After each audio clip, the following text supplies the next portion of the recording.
Our MC Zung had seen a flame tiger before while grinding dungeons, but back then, he was smart enough not to provoke it. This time, he wasn't so lucky.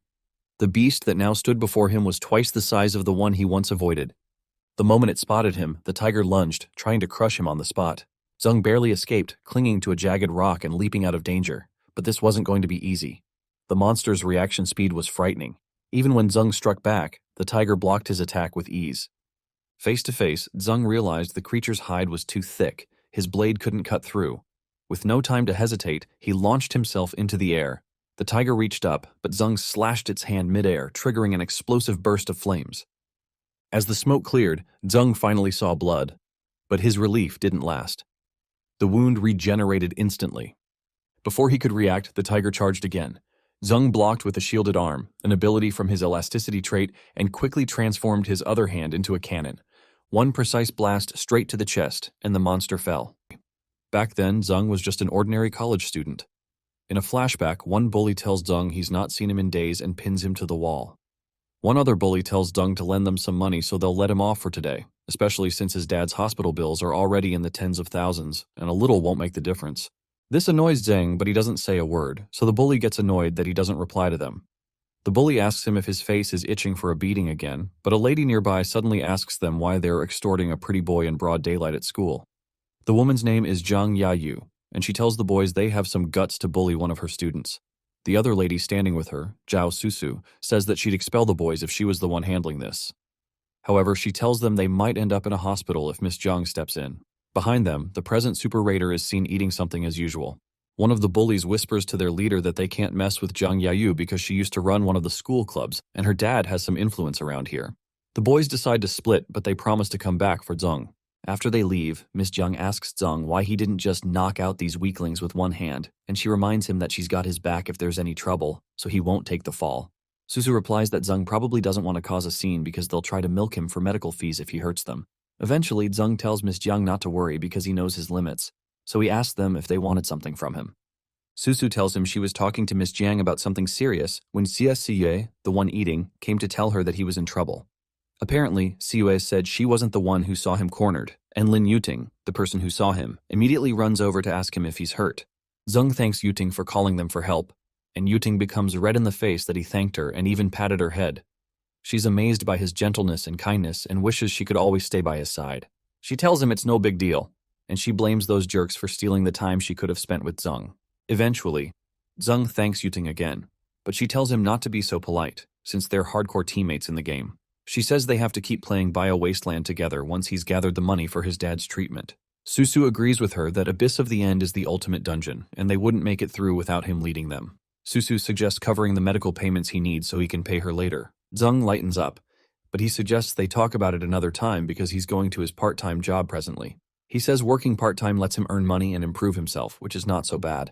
Susu tries to stop him from leaving, but he tells them not to worry because he'll gather the money for his dad's surgery soon, and he tells them to focus on leveling up before he returns to the game. Eventually, Miss Jiang reminds Susu about how strong Zhang is. She asks her how she expects Zhang to pay her back if he accepts her offer of tens of thousands. Susu says she was just concerned about him, even though she had her selfish reasons too.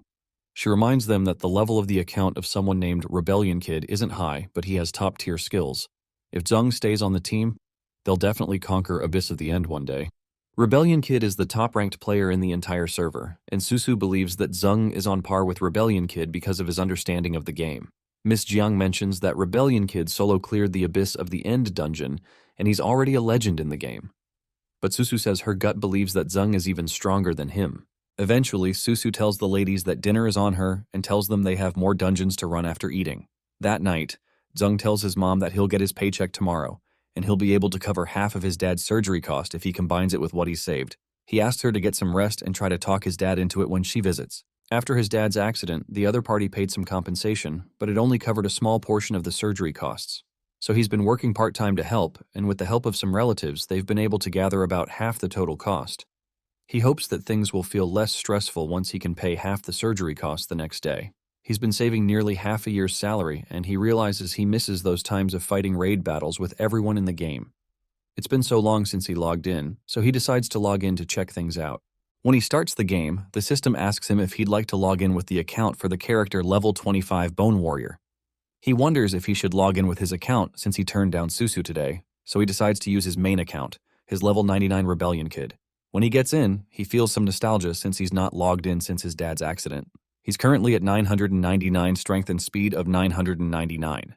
His main account is where he does his solo grind, but his alt account is for casual use, and he uses it to team up occasionally. Ever since he solo cleared Abyss of the End, he'd cause a commotion wherever he went, so he had no choice but to create an alt account.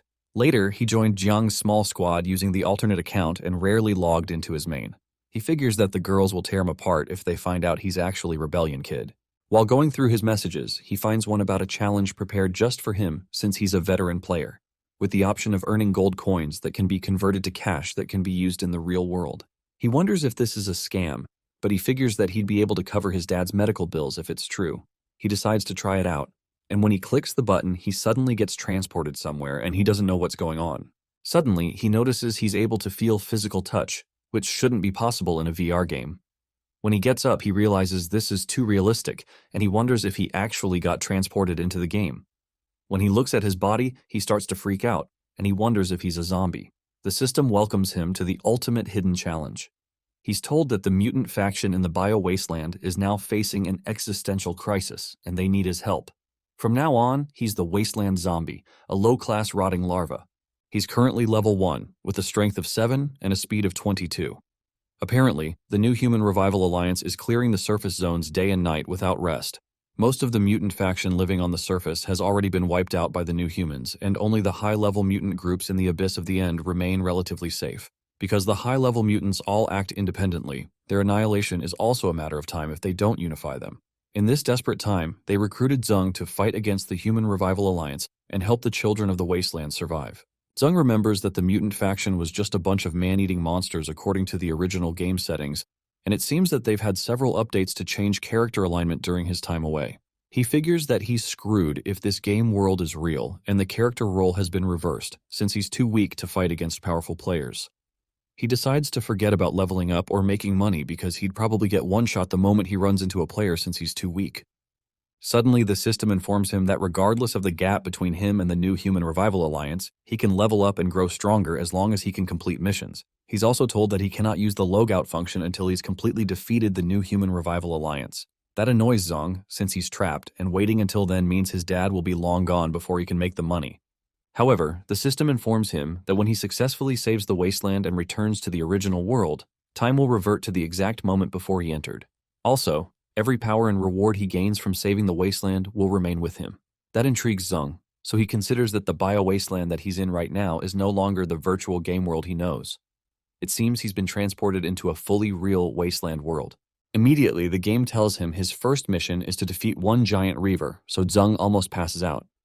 The giant reaver is at level 32 and towers over him, so Zung protests that this is basically suicide. He also wonders why they want him to save the mutant faction while hunting them down, which means he's killing his kind. The game assures him that members of the mutant faction killed by him won't die, but they'll respawn after 24 hours. However, if they or him are killed by players, they're permanently gone. This allows the quest to be unaffected, but also allows him to farm the respawns without limit so he can level up and close the gap with the Human Revival Alliance. Zung asks what happens if the mutants hold a grudge and come back to gang up against him after they respawn. So he's told that the more times he defeats them, the more they submit to him because they'll acknowledge his strength. The system reminds him that this mission is extremely dangerous, but he'll gain massive rewards if he completes it. He's asked if he'll accept the mission or let the system delete his existence permanently if he doesn't want to. Zung recalls that his dad's surgery is around the corner, and he can make the money for that here.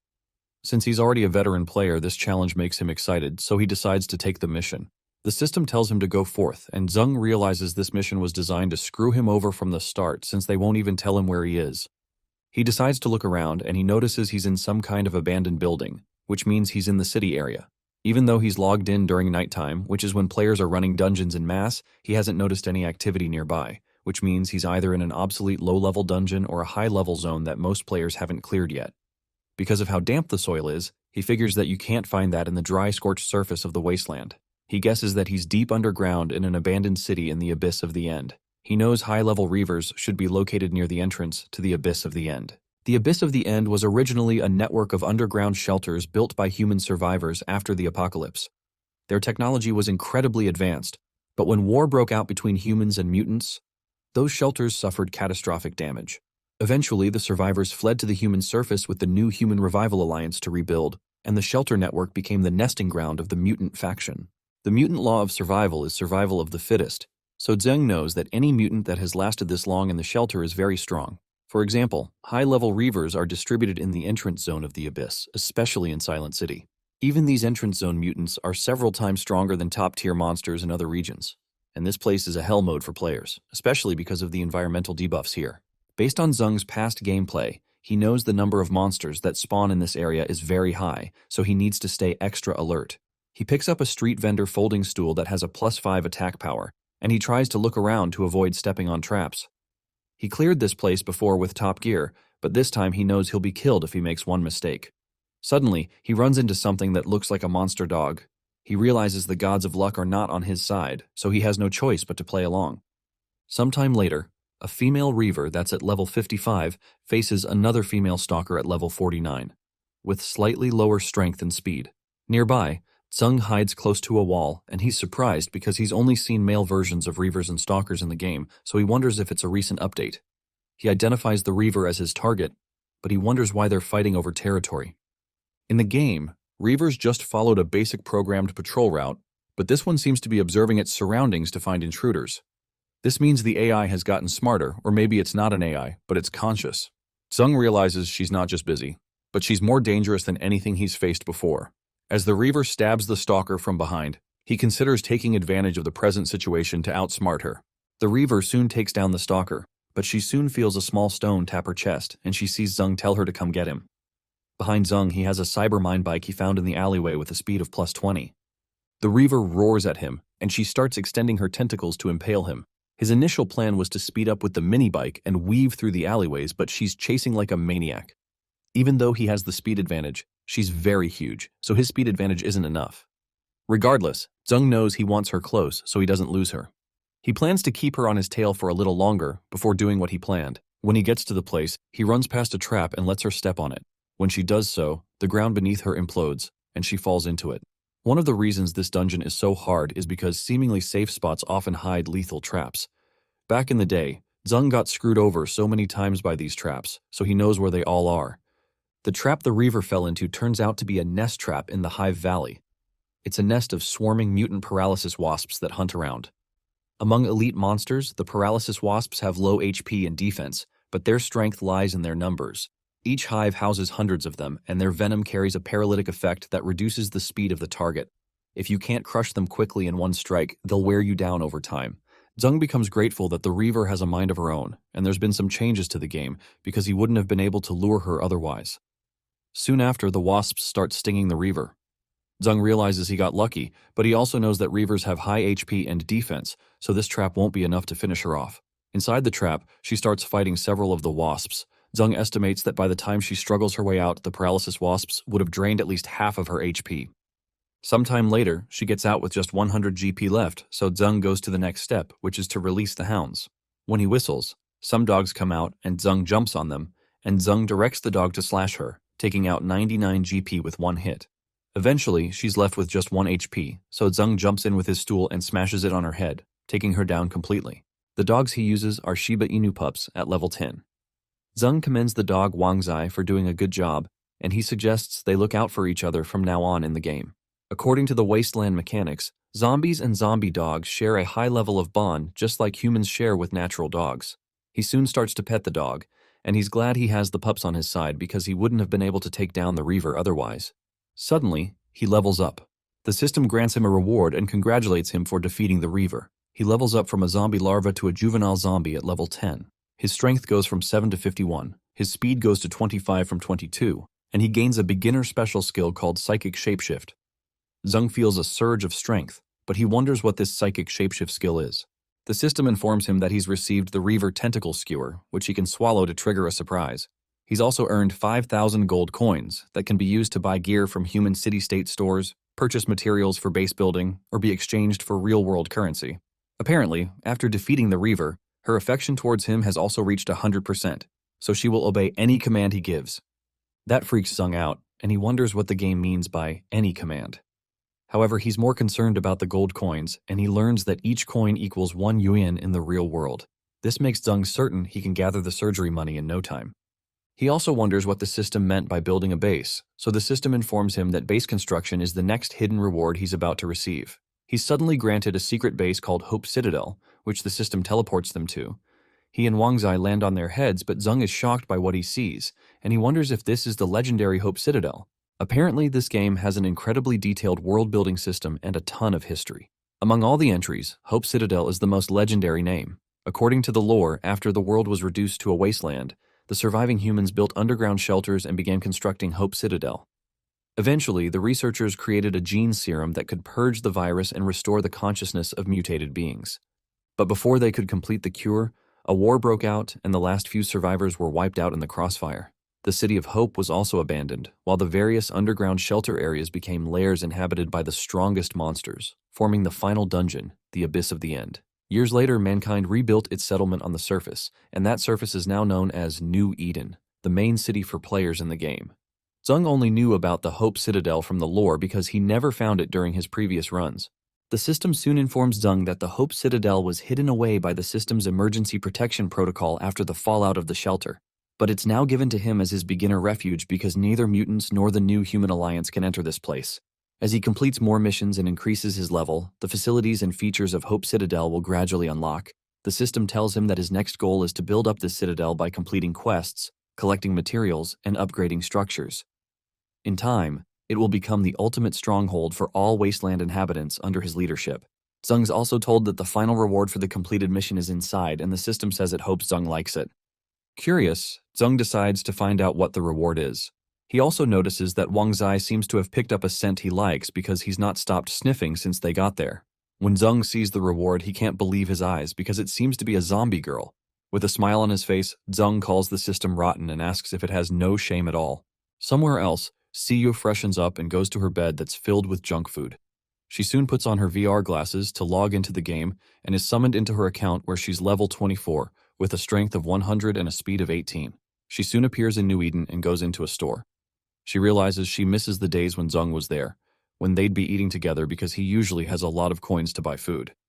As she admires some of the food, a prompt appears and asks her if she wants to enjoy the real-life experience of exclusive in-game food. The system invites her to try out the new version completely free of charge. However, she doesn't know that the prompt was generated by Zeng. Out of the 4 ladies, he knows that Ciyue is the best to trick because she loves food. The reason he had to trick her is something that happened 10 minutes ago. 10 minutes ago, Zeng asked the system how he could use this zombie girl reward, so he was told that the female zombie body is just a mindless shell. Apparently, he'd have to invite a player from the game to log in and take control of the body to use it in-game. As long as he has the supercomputer there, he can send invitations to players in the game. However, the invited player must complete the final mission to rescue the mutants before they can log out of the game. The system immediately issues him a mission to invite one player to join the mutant army, and Zeng becomes angry because he's cool with being stuck here for his dad's bill, but he can't drag someone else here with him. The game assures him there's no need to worry because once they enter the game, their bodies in the real world will continue functioning based on their original consciousness. Their actual consciousness will just be transferred into the game to control the mutant character. Once the mission is completed, they'll both return to the exact point in time when they entered the game. That makes Zeng calm down, and he realizes the system is more humane than expected. Amused, the system adds that what's more humane is the reward, because if they reach the mature stage, they'll be able to build a zombie army together, which is amazing. Zeng immediately tells the system to cool off before it makes this comic R-rated. He wonders how to get Siyu to lower her guard and accept, since just luring her with food won't work. He considers telling her she can earn money, but he soon gets a notification that she's accepted, and he's surprised that food worked on her. Immediately, the game links her consciousness to that of the zombie girl, and she's released in the pod. Here, she's a female zombie child at level 10 with a strength of 60 and a speed of 20. Siyu notices that it all feels so real because she can sense the temperature, the air, and everything like the real world.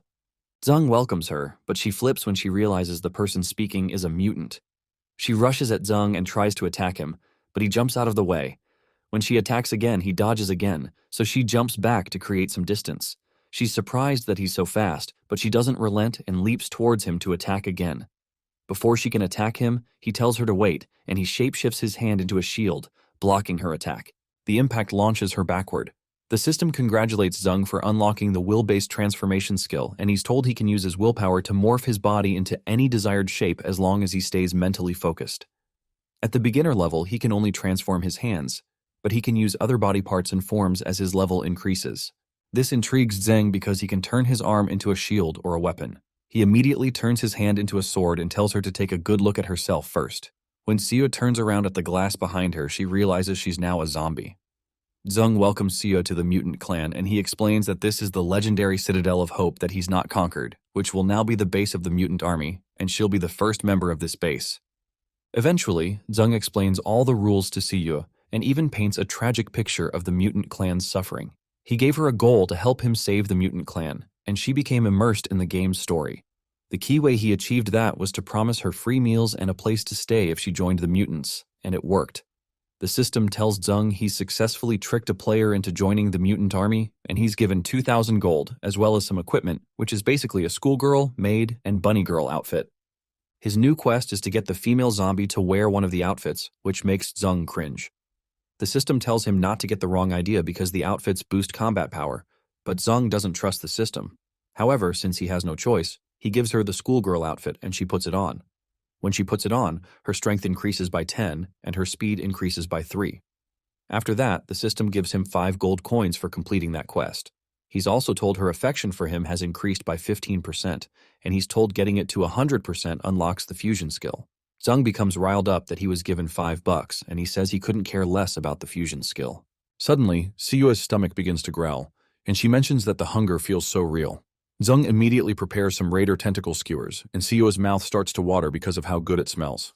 She thanks him and starts to eat, not even considering that he may want to eat some. Suddenly, 2 tentacles grow out of Siyua's back, and the system explains that after eating the raider tentacle skewers, she's evolved into a teen female zombie and has gained a special ability called Tentacle Strike. Her level has increased to level 15, her strength has reached 100, and her speed has reached 13. She starts to panic, but Zung simply wonders if all zombies can acquire skills by eating the right kind of food. The system confirms that, but says regular zombies can only gain power by directly biting raw flesh from prey, but the absorption takes time. However, because Siyua's body has a special constitution, and because the food she ate was a quest reward, her evolution is way faster. Zung is also told that he's more unique because he can take whatever he kills. Zung realizes that he would have had a bite if he had known, but now he can't. Oddly, the system informs him that he's received a beginner blind box that can randomly contain an item, attribute boost, or skill because he helped the female zombie level up. He's also told Siyua's evolution has triggered a new quest, which is to lead her to take control of a zombie next and defeat the current lord to become the new lord. Zung laments that he's still hungry, but he doesn't want to miss out on the chance of earning money by leaving this quest. Zung decides to tell Siyue about the new quest, so they head there. One day later, they reach the border between the Forest of Thorns and the Silent City. There aren't many zombie clans in the Abyss of the End because zombies are of the weaker race and can only hide in the border zones between forests and cities.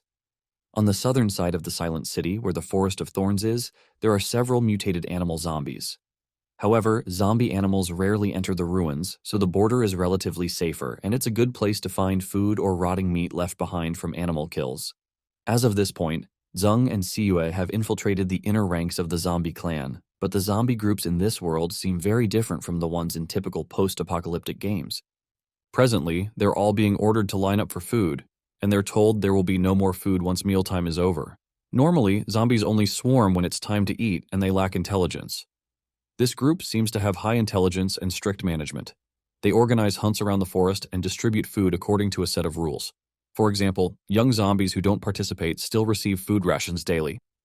They even capture human women to provide nutrition for the zombie young, but Zung wonders why they use human women. He heard that the woman being milked used to be a human researcher who killed many zombies under the pretext of running experiments, so they may be torturing her as revenge. When it's Zung's turn, he gets some of the milk, and the system informs him that he's gained human nutrition and increased intelligence. He immediately realizes this is the reason the zombies here are smart. Suddenly, he's grabbed by a zombie woman who tells him he's already a teenage zombie and he's in the wrong line. Zung realizes she must be of pretty high status, and he figures she's not really hostile, but she's just trying to maintain order to grow the clan. Meanwhile, Sia, who's already received today's meat ration, joins the line again. Suddenly an announcement is made that the Lord is back. It turns out to be a female zombie, called Zombie Lord S01. Zung asks the system why he can't see the level and information of the zombies that just arrived, so he's told he can only view status panels for monsters defined by the official settings of the Bio-Wasteland game and the players he invites. However, these zombies are native beings that exist in this world. Zung realizes this world is entirely different from the original game, and he figures that they might have a chance as long as they can unite and dominate all mutant clans. Zung figures that the female zombies that came in with the Lord aren't low level, and it won't be easy to take over the Lord. He also finds it weird that they have number markings on their chests. The system explains that the background of these zombies goes back to the genetic experiments of the Citadel of Hope. After humans established the Citadel of Hope, they built a genetics lab. The original purpose of the lab was to find a way to suppress biological mutations and return them to normal.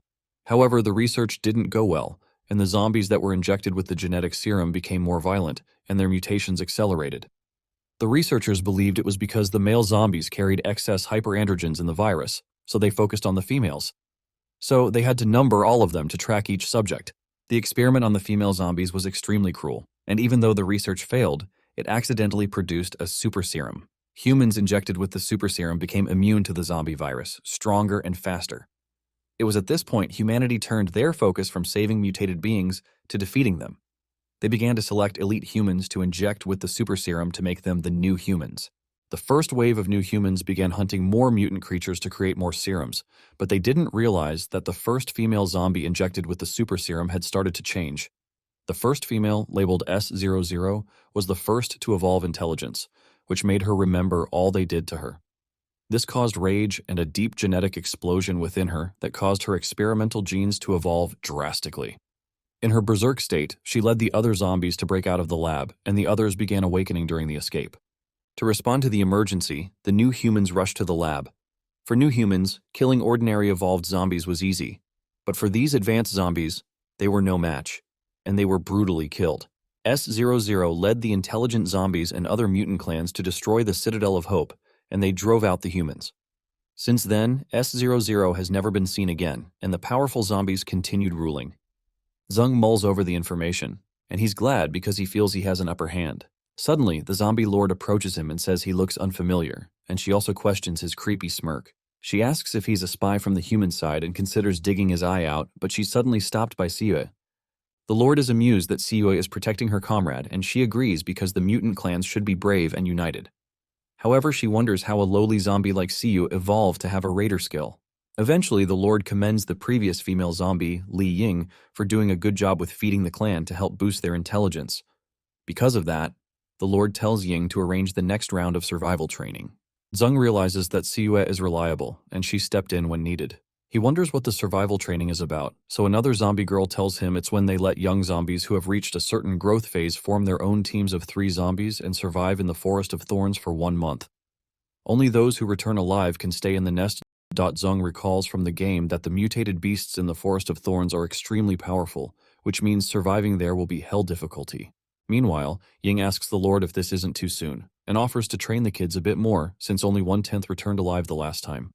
However, the Lord asks her if she's trying to teach her how to do her job, so Ying concedes. The Lord explains that it's only a matter of time before the new humans come back, so they need to grow faster. She says being captured by new humans is truly a fate worse than being killed in survival training. Meanwhile, some humans somewhere sense that Dr. Chin, the woman being milked, has been blindfolded by the zombies. This guy is a Ghost Eye sniper at level 34, and he's the lord of the Ghost Eye Alliance of the New Human Army. He figures that the zombies are too cunning because even though he has a shared vision skill, he can't see anything through the cracks. He complains that Dr. Chin turned out to be a wasted pawn. Meanwhile, a lady named Bloodthirsty Electric Blade at level 36, the lord of the Bloodlust Paradise faction, mentions that zombies seem to be evolving the fastest among the mutant clans. She says they need to learn why, and she suggests the Bloodlust Paradise needs to take over the investigation. This annoys the sniper who attempts to start a fight. The lady decides to fight to have fun too, but some other man stops them.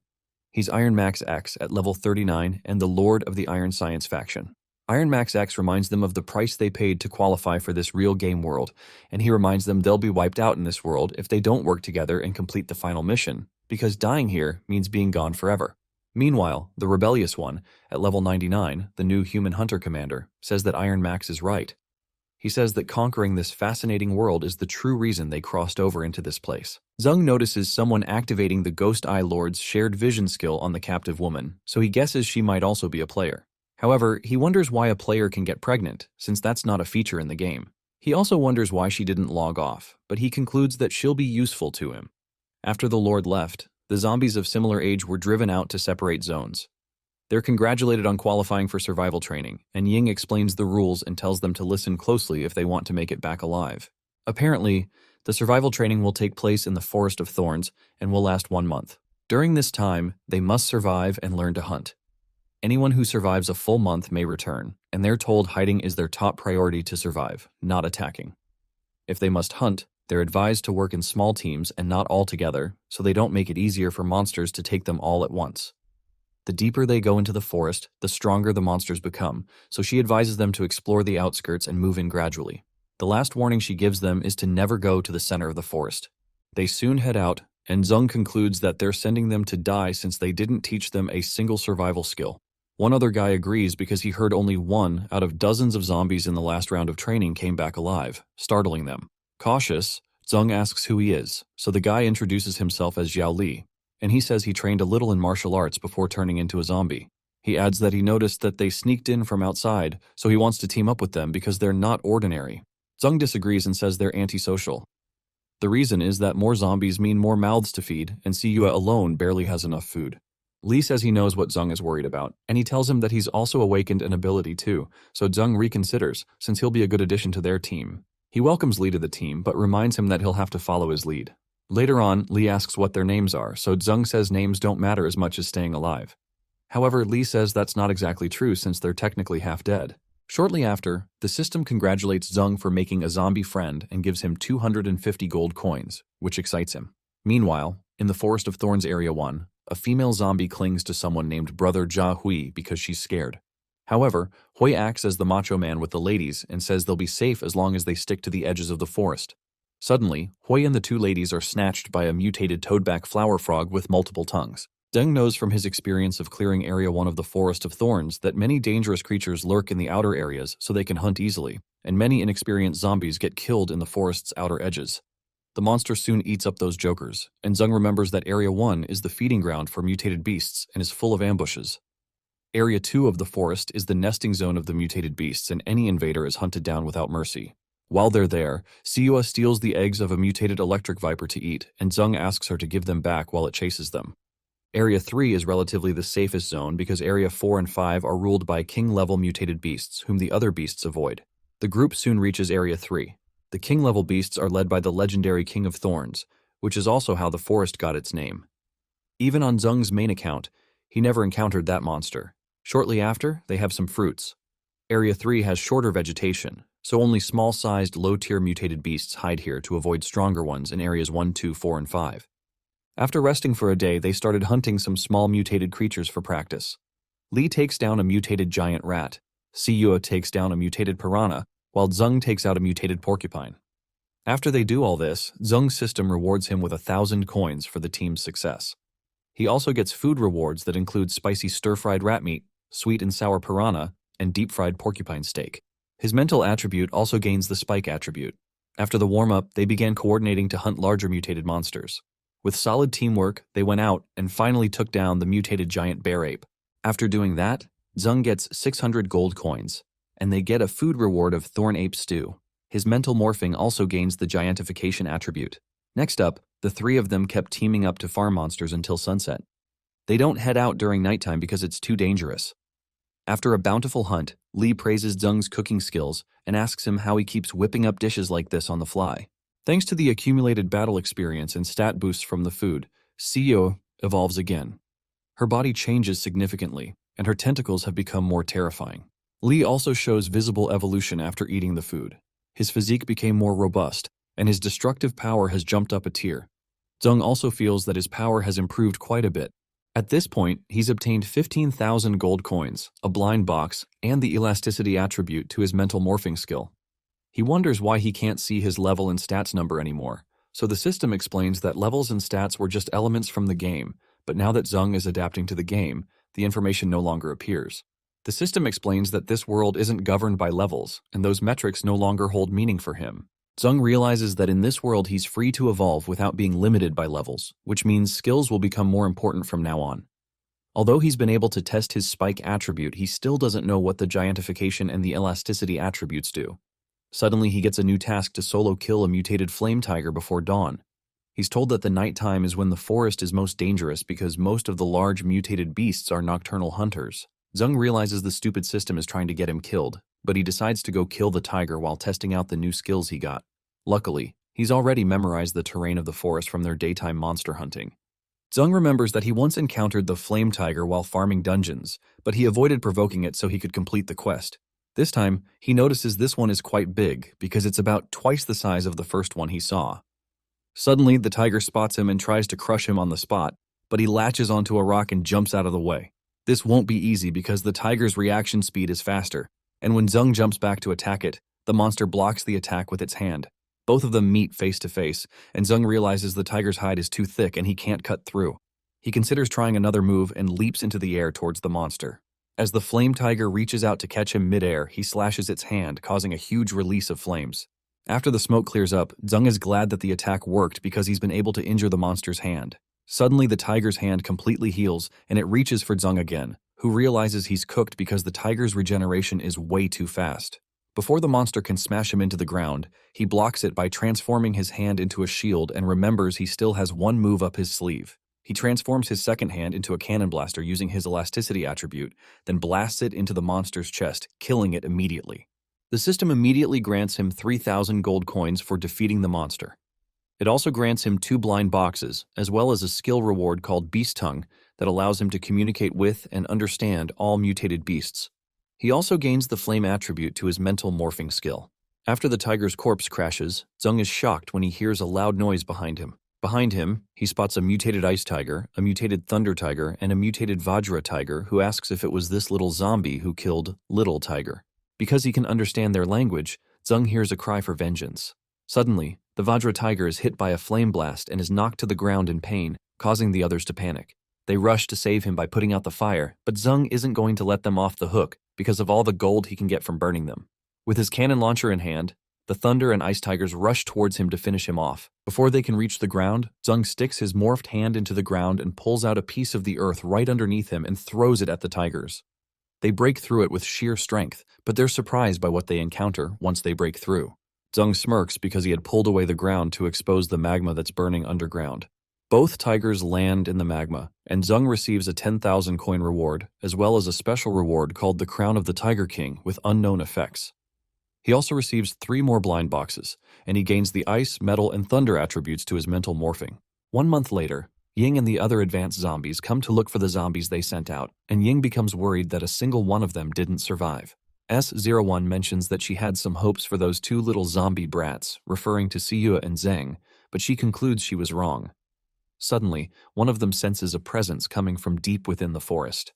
Ying asks if it's a zombie, and Yu replies that it feels like a zombie, but zombies can't have such an overwhelming aura. Yu says the presence feels like a stampede of beasts, enough to paralyze with fear, and the Lord decides to trust Yu's senses because she's usually correct.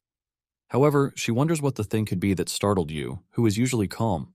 They soon notice movement from the forest, and they see some huge beasts emerge. The beasts are the Thorn King and the mutated Thorn Dragon, and the group notices that the beasts are heading toward a certain direction. The Lord is shocked when she realizes the monsters are escorting their new king back home. She wonders how on earth these guys were able to pull this off. The Lord is amazed by Zheng's potential, especially because he was able to tame the mutated Thorn Dragon in just 1 month. She flies into the air to test what Zheng is made of. Meanwhile, Li wonders why the Lord is charging at Zheng. Li decides to see if he can hold his ground against her after 1 month of grinding, so he leaps into the air to use his heavy cannon fist move. The Lord is amazed by how good he's gotten in just 1 month, but she dodges his attack easily and knocks him into the ground from behind.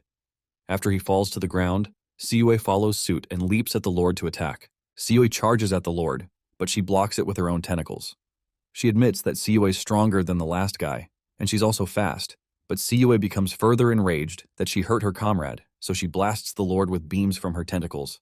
The Lord protects herself, using her wings, and when she doesn't open up after the attack, Siyue becomes confused and tries biting the shell to get it to open, to no avail. Suddenly, the Lord bursts out of the covering and says it's a shame that Siyue has no tactics. She activates her hypnotic sound wave and captivates Siyue, then tells her she'll be ridiculously strong one day, but she'll have to go to sleep for now.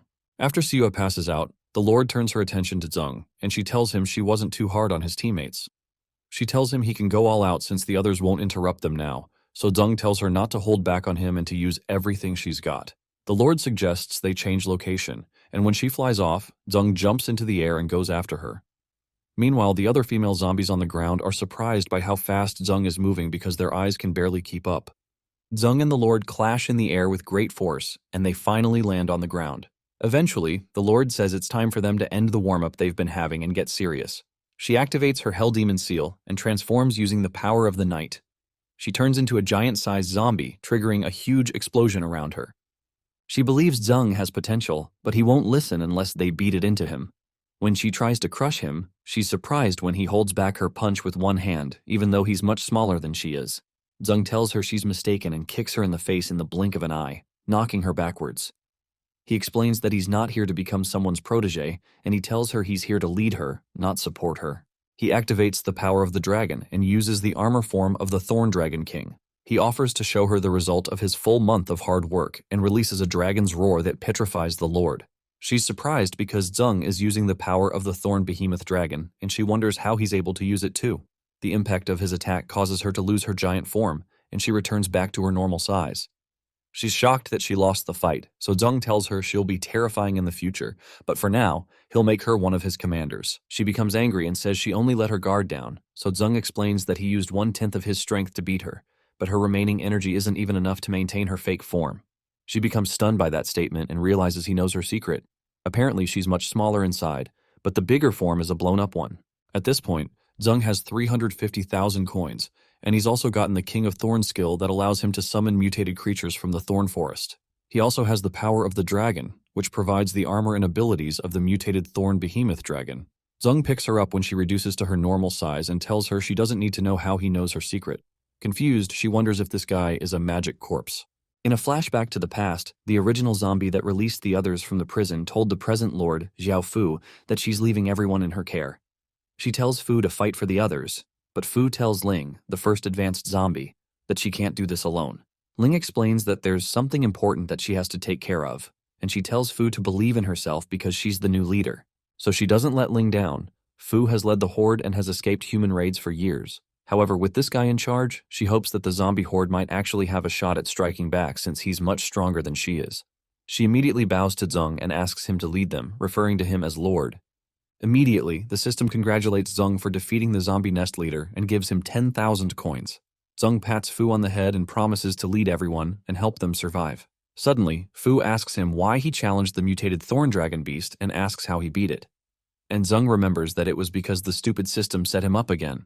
After he beat the tiger's family, he got some serious stats and more blind boxes. He soon triggered a hidden quest to defeat the mutated thorn dragon beast in one day, and Zeng concluded that the system wanted him dead. To finish the mission, he opened all 6 blind boxes at once and got lucky enough to pull out 6 clone cards. A clone card allows him to duplicate himself and grants his clone about 80% of his power, but the whole thing only lasts 2 hours. If it was just him fighting alone, he would be dead by now. But 7 of him was enough to do the job. He basically worked with himself to overwhelm the dragon, and that's when Siyue joined in to provide fire support. At the point when the dragon was barely clinging to life, the clones hit their limits, and Zeng realized he was cooked. Luckily, Li showed up to offer support, so Zeng launched him at the monster to land the final blow. After the dragon beast was taken down, Zeng received 70,000 gold coins as a reward and got the King of Thorns dragon power. When that happened, Zeng told the dragon thorn that he's still the king of the forest, but he just needs its support until he defeats the new humans. In the present, Zeng just tells Fu that he and the dragon beast hit it off and became friends because she wouldn't even believe it if he told her the truth. Meanwhile, at the base, a huge zombie feeds his pet zombie bird named Xiaolu. Suddenly, the roof above them breaks, and some women jump in. One of them blows up the zombie's head, and the bird runs away to notify the others that the new humans have infiltrated the base. The ladies start taking down zombie after zombie, and the squad leader calls the zombies pathetic. The other ladies behind her caution that they shouldn't let their guard down because there are some high-level zombies here who have awakened abilities. They decide to hurry since their mission here is to eliminate the infected undercover agent. Suddenly, a huge hand grabs the two ladies behind, surprising the squad leader. A huge zombie appears, and the squad leader can't believe that there's such a huge zombie in the base. The zombie bird mocks her and says that the huge zombie, Old Wang, has the ability called gigantification. Wang tosses both ladies in his mouth, and he reaches out to the leader to also have her as a snack. Before he can grab her, she jumps out of the way. She realizes that tech weapons don't do much to the zombie, so she decides to activate her new human ability. Her ability grants her amazing speed, and she uses a skill called Gale Step Mirage to twist Wang around himself. She soon approaches the pregnant scientist, who asks who's there. When she gets close, the squad leader speaks, and the scientist rejoices when she recognizes her voice, referring to her as Wing Shadow. However, Wing Shadow apologizes and says Ghost Eye already gave the order to wipe out the nest and kill her. She tells the scientist to blame herself for carrying a zombie baby. Shocked, the scientist tries to stop her and asks her to listen, but she doesn't, and she fires the bullet. However, it's not the scientist's head that is blown to bits, but Wing Shadow's arm. She's shocked when her arm falls off, and it turns out to be Lee, who's excited to test out his new skills on her. Lee jumps forward to slash her with his sword, but she manages to jump out of the way and dodge the rest of his attacks. Lee admits that she's pretty fast, and he tells her to use up all her tricks because she won't get another chance. Wing Shadow is shocked that zombies here have evolved to be able to speak fluently, but she surrounds him with her gale, certain she can still crush him regardless since he's just a zombie. As she tries to run circles around him, he knocks her off her feet with a huge rocky hand, and the dragon behind him gobbles her up. After that, Lee mentions that the hostage scientist is the reason they lost so many people, so he considers feeding her to the dragon as a bonus. However, Zheng tells Lee to leave this one to him, and he tells him to gather the surviving mutants in the nest and wait for his signal. Zheng releases the woman from her chains, and she begs him to kill her already. But Zheng tells her it'll be too kind to kill her since she'll just respond since she's a player. His statement shocks the woman, and she wonders how he knows about players since he's a mutant. She mentions that it seems he doesn't know what the current game world has become. So Zheng asks her what she means by that. Since she's dying already, she decides there's no harm in telling him. She explains that they're players who received invitations to experience the real version of the game, but they were locked in and unable to go back the moment they became characters. She explains that dying in this world actually means dying for real. Zheng is intrigued that the other players were invited too, but he wonders why he was the only one who became a zombie. Confused, he asks her what's wrong with her stomach, so she says it's all because of a scumbag. Apparently, she was originally a PhD student in bioengineering at Qingbei University, but she couldn't graduate because her dissertation kept failing. When she got home, she got bored and played Bio Wasteland to kill time, and that is where she met someone named Thunderfire. He started running dungeons with her daily, and they eventually became in-game lovers. One day, he suddenly sent her a system invite to enjoy the full immersive experience of the game. She decided to start it, but that was the start of a nightmare. At first, she was fascinated by how real everything was. Then she and Thunderfire became lovers in this real world too. Apparently, Thunderfire recommended her to help the New Human Revival Alliance develop a biological evolution serum. She didn't expect the game world's tech to be more advanced than that of the real world, and over time her research began to show good results. However, she later found out that Thunderfire was secretly locking lips with another player, but she was already pregnant with his child as of the time. To get rid of her, the scumbag set her up during a mission, and she fell into a mutant trap. He planned to use her as a host to share vision with the Ghost Eye Lord, but she already blinded herself. To cover up everything he did, he ordered that the nest be wiped out and ordered the players to come kill her too. She begins to cry and says being killed is the best release for her, but Zheng tells her that the person who hurt her won't feel any regret if she dies, so the best thing she can do is to make him pay. He offers to give her the chance to take revenge instead of killing herself. Later, Zheng gathers the entire mutant horde to himself and explains that the nest is no longer safe, especially since the new humans are no longer relying on tech, but are evolving stronger skills. He shows them a portal back to the Citadel of Hope that's guarded by the mutated beasts of the Thorn Forest, and he says they need to take some time to build Hope Citadel into their final stronghold. He promises to lead the mutant army and defeat the new humans, and they cheer him on. Once they go through the portal, Zheng tells Fu to get everyone settled in, then start repairing and constructing the facilities, so she does just that. Suddenly, Siua is ambushed by Wang Zai, who jumps on her and starts to lick her. Later, Zheng goes to greet him, and he asks him about the task he gave him before he left.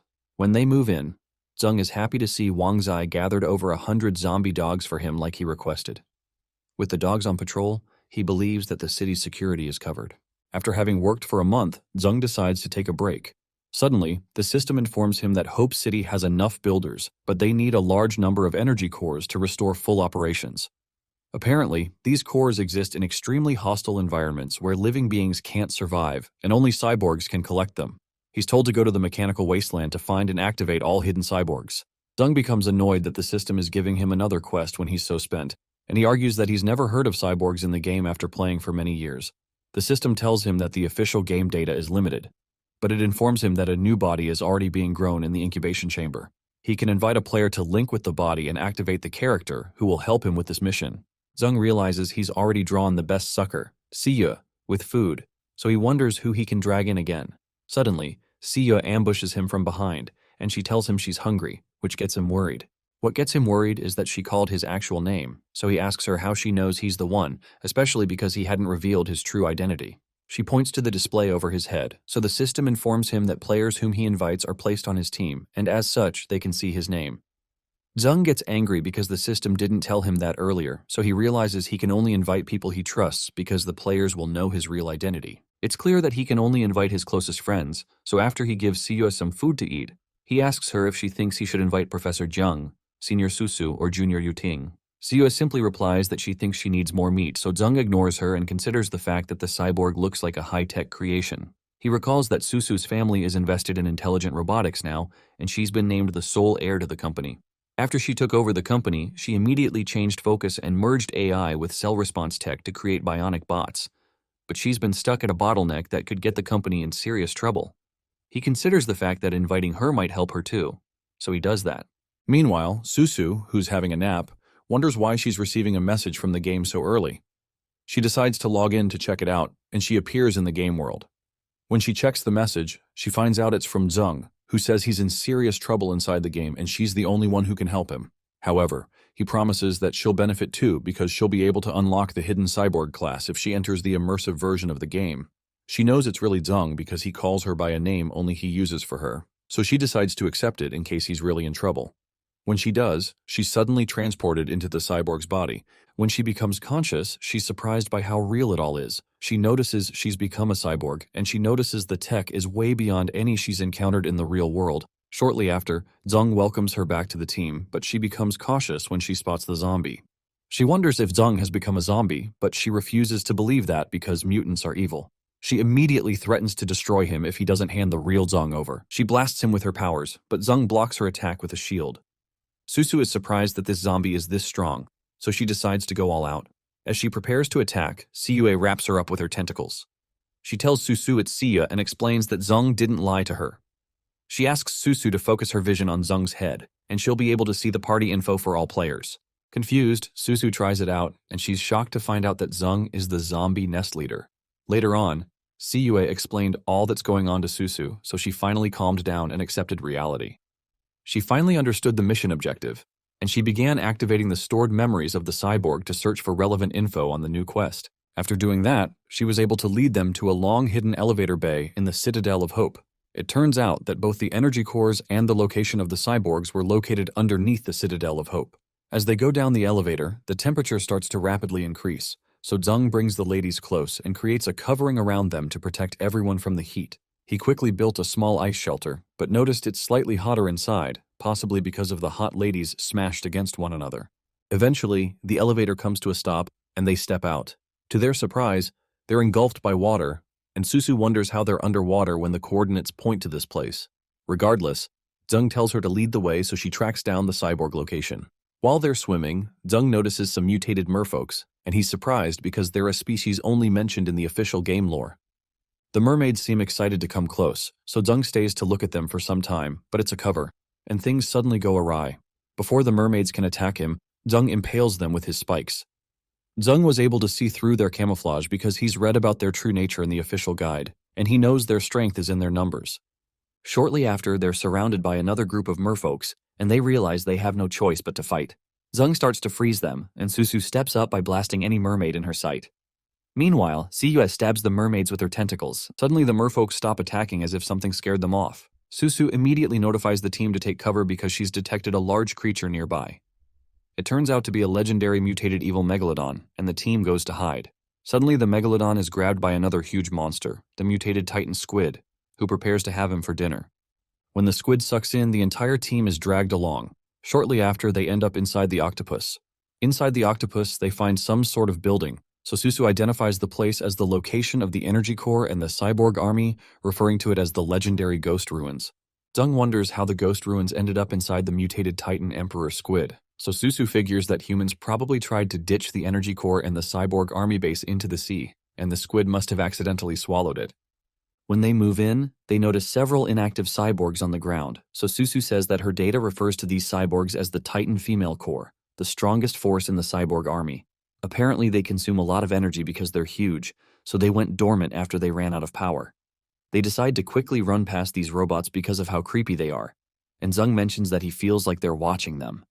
While moving forward, Zheng asks Susu where to go next, so she tells him that the ghost ruins layout has changed from what she remembers, and she wonders if the place mutated too. Zheng has never heard of a mutating city, but he believes it's not out of place since this place is part of the mutant's body. To find the energy core faster, Susu suggested that the group split up and notify the team for backup immediately if they run into danger. While Zheng is looking around, he wonders if they're really in the legendary ghost ruins. He's suddenly ambushed.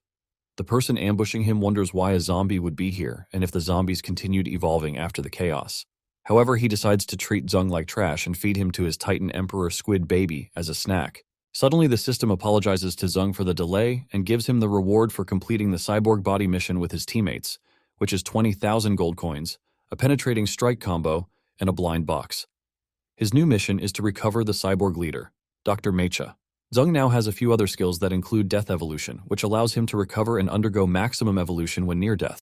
He also has the perception skill, which allows him to sense hostile creatures nearby and identify their original form. Zheng is glad that he ran into a major boss at the beginning of this mission, which is the best time for him to test his new skills. Meanwhile, Xie is surprised because she fell into the water again, but she's soon surrounded by mutated piranhas. She immediately starts slashing the monsters since they're not a threat, and they're a gourmet gift from heaven. Because she needs energy to keep exploring, she kills a lot of them and finds a spot above water to roast them. The surviving piranhas skedaddle, and they summon the mother piranha, who's livid that Xie ate her babies. However, Xie's excited to see her, and the mother piranha realizes she's cooked, literally and figuratively. Meanwhile, Susu notices that the signal is getting stronger, so she concludes she must be close to the cyborg control room. When she moves forward, she accidentally triggers a laser net, so she activates her cyborg body and detaches her body parts so each part can fit through the holes. When she passes through the net, she reattaches her body. It amazes her that the robotic tech in this world is so advanced, and she wonders what will happen if they apply this tech to their project in the real world. She eventually approaches the nearby door, and after unlocking it, she finds several vials filled with dormant cyborgs. She activates the cyborg army, and the cyborgs are released. When they come out, the cyborgs identify her as an intruder, and they switch to slaughter mode. Susu is shocked and wonders why these cyborgs are attacking their allies. One of them tries to smash her into the ground, so she jumps out of the way. She knows cyborgs are brain-machine hybrids, but this one is acting like a broken recorder, which means something is off. She quickly activates her energy shield before the blast from the cyborg reaches her. She soon realizes that the cyborg's energy level is at 200%, and the cyborg soon moves close and switches to close combat annihilation mode. However, Susu activates her super AI Tian, which allows her to predict enemy movement. With that, she's able to dodge his punch, so she easily detaches his hand so he doesn't have a weapon. In a moment, she detaches its legs also, so the cyborg falls on its back and keeps yelling to eliminate the intruders. Susu decides to reset its system, and when she does, she confirms her suspicion that the cyborg system had a forced command implanted. She reinstalls everything and restarts the system, and when the cyborg wakes up, he wonders why he's outside the stasis pod. Susu informs him that he had a kill program implanted in him, but he's back to normal, so she asks him to tell her what happened earlier. When the cyborg looks at her, he asks if it's a prototype unit, and when Susu asks what he means, he says it's a long story. Apparently, back then, someone named Dr. Guangya was the top scientist in AI robotics, and he used his self-made cyborgs to transport nuclear energy to help build the Citadel of Hope. Over time, the cyborgs became more capable and became responsible for defending the Citadel, which is how the Cyborg Legion was formed. However, a rebellion later broke out in the Hope Citadel, and the entire Legion was exiled. The reason they exiled them was because they feared the awakened zombies might gain access to the cyborg technology. At this point, the humans built the most advanced tech in cyborgs into a prototype unit, but the prototype unit suddenly disappeared after the rebellion and wasn't exiled with the Legion. As for the kill program, he explains that it was probably the Guardian protocol that Dr. Guangya implanted. The cyborg expresses its confusion as to why Dr. Guangya would exile them and embed such a program in them. Susu turns around and says they'll have to go ask him, but the other cyborg wonders where she'd find him. Behind her, the other cyborgs ambush her and try to eliminate her. The other cyborg explains that there were 300 of them, and it's likely they all had a Guardian protocol installed. Suddenly, a huge punch knocks the cyborgs to the ground, and Susu is shocked that it's coming from the Titan female unit they saw in hibernation. However, the Titan cyborg addresses Susu as prototype and their leader, and she informs her that she came here for her. Susu is confused, so the Titan explains that the Titan female unit was a special team created around the prototype unit. It has only 9 members, and they all follow her orders. Apparently, Dr. Guangya implanted a special protocol in them, and only the prototype could awaken them. When Susu realizes she's here to follow her orders, she informs the Titan that she needs help with something important right now. Meanwhile, Zeng keeps locking horns with Dr. Mecha. He tries to punch his tentacles, but he's surprised that the guy's tentacles feel so squishy and are able to completely nullify his attack. While this is going on, Cua holds the now dead Mother Piranha over the fire to roast. After she's had her fill, she jumps back into the water to regroup with the others. She runs into something that seems like a piranha nest, and she's suddenly ambushed by the top dog, the mutated Z-Clan Piranha King. Inside the facility, Zeng blasts the doctor with thunder, but the doctor is amused because the electric current feels good. Zeng is surprised that this guy can absorb electricity, so the doctor tells him that he has electric eel genes in his body, so his attacks only give him more energy.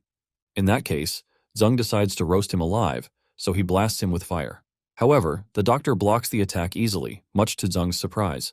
The doctor tells him not to be surprised, because he's also fused with worm genes, so high temperatures don't affect him either. But the doctor confesses that he's curious how a tiny zombie like him can have such high intelligence and possess so many powers. The doctor offers to let him go if he stops now, as long as he's not a threat and has awakened his intelligence. However, Zeng tells him he's just an ordinary little zombie, but he came here for the energy core, and he's not leaving until he finishes his mission. Dr. Guangya is surprised he knows about the energy core, but he tells Zeng there's no way he can give them to him. Zeng tells him it doesn't matter if he wants to give it or not, and he decides it's time to try out the new skill he got earlier. He activates his internal force combo and blasts the doctor's tentacles. After a moment, the doctor starts to scream, and he wonders what's going on since his octopus cells are supposed to cushion any impact, but he's taking impact. The doctor realizes the skill transfers damage over distance and then bursts all at once, making it stronger than before. As the force knocks him on his back, he wonders how this little zombie has so many odd tricks. Zeng decides to end the doctor's life, but Susu grabs his morphed hand with a chain she released from her hand, and she tells Zeng not to kill the doc. The doctor is shocked that he's seeing a first-gen cyborg, so Zeng asks her what's going on. Susu asks Dr. Guangya, whom she refers to as Dr. Guangya, to explain what happened after he was exiled. Dr. Guangya soon starts explaining that it all started with the uprising in the Citadel of Hope. In a flashback, an official thanks Dr. Guangya for everything he's done, but they tell him they can't risk the cyborg tech leaking out because of the rebellion, so they have to exile the cyborgs to an uninhabited secret place. Guangya protests that they're using them and tossing them away like garbage. He knew that humanity wanted the exile of the cyborg army not only to protect the tech, but also because they feared the power of the cyborgs. The official tells Guangya that they'll continue treating his zombified daughter and keep working on turning her back into a human if he agrees, but they'll have to leave her if he doesn't. Because of that, Guangya was forced to make a terrible decision. To protect his daughter and save the cyborg army, he decided to carry out the exile plan on his own. After he embarked on that journey, the first-generation cyborg was sent to the human base to be dismantled. Guangya chose a spot in the depths of the sea as the site for their exile, but they ended up being swallowed by a mutated octopus. When he woke up, he realized they were inside the octopus's belly. The octopus had also swallowed a small town, and this was what allowed them to be able to survive. Using some parts from the town, Guangya transformed himself into a cyborg brain linked with the octopus's heart and brain. With that, he was able to control the octopus and also coexist with it. He also put the cyborg army into hibernation and implanted an anti-intruder program into them so that no one could enter or leave, so his daughter could continue her treatment. He says he's been living here for many years and has lost track of time, and he doesn't even know if his daughter is still alive or how she's doing now. Guangya admits that he never thought he'd see such a powerful zombie, and he finds it odd that a first-generation cyborg showed up on the same day too. Suddenly, Zeng asks the doc if he'd like to see his daughter if she was still alive, so he says he would love to. However, he says he doesn't know how to separate himself since he's merged with the octopus. Susu offers to help out, and she orders the Titan cyborg to separate Guangya's core system, preserve his energy core, and then reconnect his mechanical limbs. Once that's done, she reboots his system, and Guangya is surprised when his consciousness returns. Susu also informs him that she uploaded all the historical records from this world into his new body, which includes Guang Xiaofei's data, his daughter. Guangya becomes angry because he didn't expect to be tricked by the new humans, but he's glad that Xiaofei has awakened her consciousness. Eventually, Zheng notifies the doc that the new humans have gotten stronger, so the mutants have taken the Hope City as their base to strike back once they've built up their power. Guangya asks them if they're here to retrieve the energy core and activate the cyborg army, so he says they can have it all if they agree to one condition. Zheng says he'll do whatever it is if it is within his ability, so the doctor comes close and whispers something into his ears. The request shocks Zheng, so the doctor tells him not to speak loudly. However, Susu has a bad feeling about the whole thing. Sometime later, the doc takes them to the surface using the octopus, so Susu asks the doctor if he's not coming back with them to see Xiaofei. He says he's going to return, but there's something important that he needs to do first, and he tells Zheng that he's leaving Xiaofei in his hands, and he reminds him not to forget his promise. He also tells Zheng to ensure he wins the fight against the new humans. Later, they successfully bring back the energy core back to the Hope City, and when they reactivate it, energy spreads through the city. The system congratulates Zheng for recovering the energy core and the cyborg army and grants him 20,000 gold coins as well as 2 mystery boxes. Zheng checks out his stats, and he's glad to see he's accrued so much funds and his abilities have evolved significantly. He asks the system how he can transfer some of the gold into the real world, so he's told to input his real-world bank card number panel and the funds will be transferred instantly. However, he's advised to keep some gold because the system is about to open a special shop. Apparently, it's a game store that's designed specifically for mutants. He can purchase weapons, skills, and even some rare items that are useful for mutants. When he looks through the store, he sees a mutant primary evolution card that costs 100,000 gold coins, a mutant random skill mystery box that costs 200,000 gold coins, and a nuclear-powered battle tank that costs 250,000 coins. Zheng realizes the prices are really high, so he decides to use part of the gold to pay for his dad's surgery and then start saving again. He asks the system to give him a new mission, so he's told to invite a new player into the Zerg Queen's body.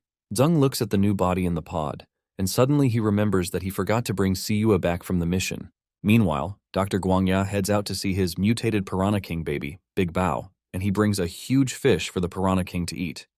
When he puts the fish in, he notices that it was eaten at a very rapid pace, which is abnormal for Big Bao, so he decides to check for himself. When he dives underwater, he's shocked to see a zombie girl with piranha tentacles eating the fish. He figures that she must have eaten Big Bao, and he remembers seeing her from the data Susu copied into him. He knows she's one of Zheng's comrades, but he notices something seems off, so he figures that she absorbed too much piranha gene. The piranha gene has aggressive properties, and she's probably gone berserk. But he's impressed that she's able to wipe out Big Bao's whole school of fish, so he considers bringing her along for future missions. Before that, he decides to calm her down first. Meanwhile, some guy named Zhao Huo has fun with 2 other female fighters. He tells one of the ladies, Yi, that she can come to his room that night to know the secret of new human evolution, and he talks about battling it out with her and the other lady, Luo Luo, that night. Suddenly, the roof of the place they're in is broken into, so Huo goes into a rage to fight whoever disturbed his private time. Before he knows what's going on, someone grabs his face and smashes it into the ground. The lady asks him if he thinks he has a chance against her, and Huo recognizes her as Sister Guangling. He's surprised she came to see him, so he asks why they can't talk this out instead of being physical, but she tells him she's not the one looking for him, but the boss. Huo gets up and quickly greets the boss, Ghost Eye, and asks that he give his little bro a heads up next time so he can come meet him instead of him coming. Ghost Eye tells him there'll be no next time if the mission fails again.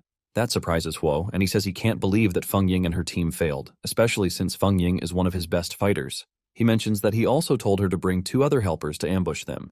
So Ghost Eye tells him that he's out here drinking and partying, so he hasn't realized that zombies in the wasteland have evolved. He adds that they're evolving faster, and several powerful zombie leaders have appeared. Ghost Eye explains that Ling will lead the team this time, and Huo will take 10 mid-level players to clear out the zombie nest. He tells them to take any zombie leader they find alive because the commander wants to do some research on them. Meanwhile, in the real world, Yuting puts on her VR goggles, and she considers the fact that she's not seen Susu or Siyue log in for a while. She decides to look for them inside the game as she reminisces about the good old days. While she's looking around, she hears that the rebellious kid, the top player, has shown up at the Hunter Guild recently. Apparently, a lot of fast-evolving zombie leaders have appeared, and everyone's being urged to level up. The guy mentions that he needs to find a way to evolve and awaken his human abilities too, so Yuting wonders what's going on since that was not part of the game before. The other guy replies to the first person that working hard won't help because he's heard that one needs an official secret invitation email to qualify for awakening. Suddenly, Yuting receives an unread message, and when she opens it, she learns it's from Zeng, Susu, and Siua, who claim to have been captured by the mutated villain commander. The message asks her to accept the hidden invitation if she wants to rescue them. She's also told she can unlock a brand new hidden class. However, she wonders if it's a scam. Meanwhile, Zeng wonders if Yuting will fall for the lame excuse he wrote in the message. He figures that Yuting is easier to trick than Professor Jiang, and he apologizes to her. Suddenly, Yuting's mind is linked to the Zerg Queen's body. When she awakens, she wonders where she is and where the teammates she's supposed to rescue are. She also notices how real everything seems, but someone soon calls out her name, and it turns out to be Zeng. All she sees is a zombie wave at her, so she wonders if Zeng and the others were also tricked here by this zombie too. She becomes worried because she's the only one left and suddenly collapses under pressure.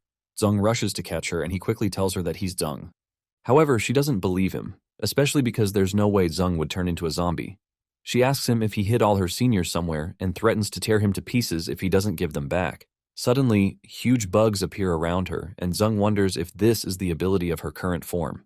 The system confirms that her form isn't just some average class, but she's literally the queen of the insectoids. Zeng is surprised that the legendary race exists, since he's only seen them described on the game official site. From what he remembers, the insectoid queen can mentally control all members of the insectoid army to attack.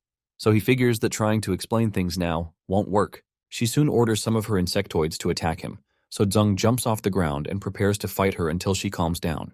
He quickly freezes the ground and the insectoids. Then he asks her to look at herself for a second. When she sees her reflection on one of the ice particles, she becomes confused, and when she looks at Zeng's head, she sees the display panel that shows Zeng's name and confirms that he's the Nest Lord. When she sees it, she starts crying because he's really the one, and she finally calms down. When she calms down, Susu and Zeng explain things to her. She finds it horrible that it's always the mutants of this world who are always getting oppressed, and she immediately supports making the new humans pay since she's now a mutant. However, Zeng calms her down because there are other stuff to deal with. Even though he knows Yuting is a bit timid, he knows she's got good fighting ability. Since Susu can easily handle the construction, Zeng decides to take Yuting out so she can level up through missions. He soon checks with the system to give out a new mission, so the system first gives him 15,000 gold coins for successfully summoning a teammate. His new mission is called Strike First, and he's supposed to eliminate a team led by Ling and Huo who are likely to make a move soon. Zeng recognizes Huo and Ling, and he's glad to run into them again. He immediately tells Susu to focus on construction, and he takes Yuting with him. Meanwhile, at a hidden location, Ling tells Huo that they are out of options. She reminds him that they're all players who crossed into the game, and they disappear forever if they die here. However, Huo asks her to remain calm because they can handle any zombie if they team up. She reminds him of how Feng Ying died, so he said it's his fault for not sending enough backup with her. Regardless, Ling tells him he's wrong, because their numbers don't matter if the strength they're up against is too great. She shows him a secret weapon she got from Ghost Eye, but she warns him not to use all of it since they still don't know the side effects. He excitedly takes it from her and injects himself, stating that one shot of this is more than enough to deal with those zombie trash. His body suddenly starts to transform as he takes the shot, and a great deal of fire spews out of his body. Meanwhile, Siue wakes up from her slumber and wonders where she is. She wonders how she blacked out, and she remembers that she was supposed to meet with Zeng and the others. Suddenly, the doc appears to her on screen and tells her it's nice to meet her for the first time. He explains to her that she went on a rampage and blacked out because she ate too many mutant piranhas, which caused her to evolve way too fast. He informs her that her friends already got the energy core and have returned to the Citadel of Hope, and he's notified them that she's here. Siue looks dejected, so the doctor tells her not to feel down because she'll be with him for now, and the next part of their journey will be her favorite since they're going on a food tour. He tells her to go change in the room, and later come to the lab so they can head out together. They soon head out, and Guangya leads her to the Titan's Abyss, the ruin of an ancient civilization where there are some ancient writings. He explains that the writings on their left shows that the ancient civilization had fully mastered nuclear energy. Apparently, the energy core they found was one of the many things they got from these ruins. Despite being so advanced, the ancient civilization firmly believed in the existence of gods. The god they worshipped was a giant beast sleeping beneath the earth, and they built an underwater temple to honor that beast. Apparently, this monster feeds on energy and it falls into deep sleep as long as it's given enough energy cores. The reason they feared the beast was because they had the power to destroy the world, especially because the beast carries some mutant genes. The ancient humans discovered that these genes could spread and reproduce like a virus. Whenever creatures got infected, they sometimes died or, in severe cases, experienced mutation. Apparently, no one knows where the mutant genes come from, but it's safe to assume that every mass extinction and every great leap in evolution was somehow connected to this beast. Even though humanity's nuclear war didn't cause the mutations, it was enough to awaken the beast. When it woke up, it became furious, and its mutant genes spread everywhere. After a short time awake, the monster went back to sleep. At this point, the mutations had already gotten out of control. Guangya hopes to be able to find and study the beast's mutant genes so he can find a way to help turn Xiaofei, his daughter, back into a human. However, he knows that the path to reach the beast's sleeping chamber is a long one, and there will be all sorts of mutant monsters on their way there. Suddenly, Guangya finds Siyue eating one of the crab-like monsters that she found on the way. Reluctantly, he tells her to stay close by and not to wander off looking for food. Meanwhile, a giant female reaver suddenly feels someone throw a stone at her from behind. She quickly turns back to attack the person, but she doesn't see anyone. Suddenly, someone drives her hand through her back and out through her chest. It turns out to be Ling, who says it's starting to get boring to hunt mutants in this area. Huo agrees and suggests they just head to the thorn forest instead of wasting time here. Behind them, some henchmen try to catch up to them, and they ask Boss Huo to slow down for them because he's too strong. Soon after, Yi gets close enough and she tells Huo that he's amazing. Suddenly, Wang Zai appears out of nowhere and chops off Yi's upper body with one bite. This shocks the rest, and Ling wonders how a low-level zombie dog can be found in such a place. Huo protests that zombie dogs aren't this fast, so Ling orders everyone to come close to her. They're soon surrounded by a group of zombie dogs, and Ling tells them that these zombie dogs have evolved. Meanwhile, a huge monster tails Guangya and Siyue. When it tries to attack them, Siyue senses it and quickly stabs it with her tentacles. After that, the doctor blasts the monster to offer support. Soon after, she starts to consume the monster, and Guangya realizes it was a good idea to bring her along.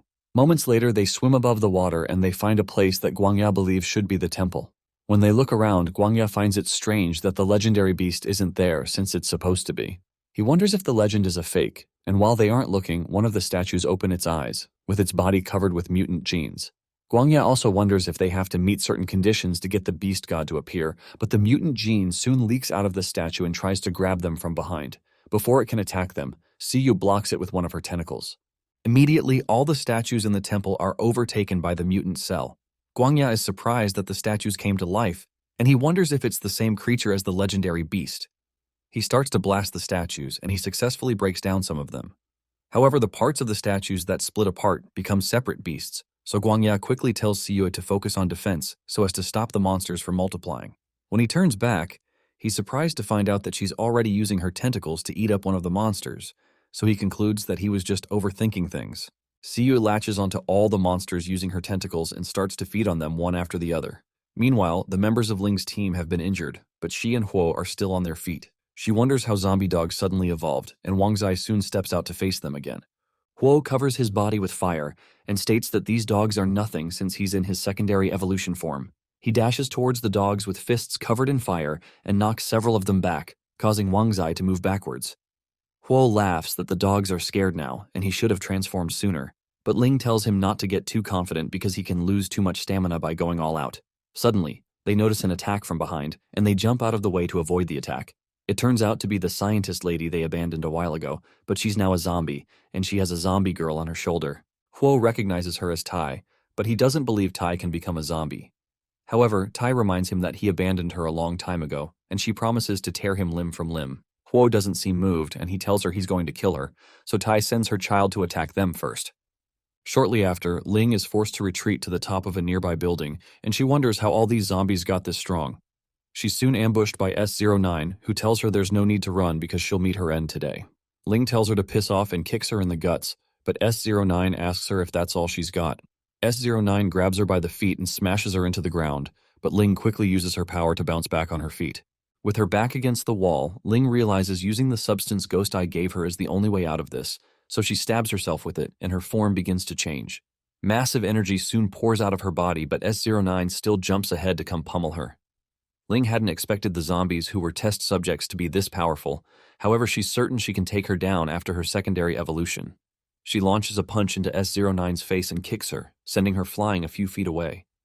Ling tells S09 that she's strong, but S09 gets up and tells her this was just a warm-up, because she's now getting serious.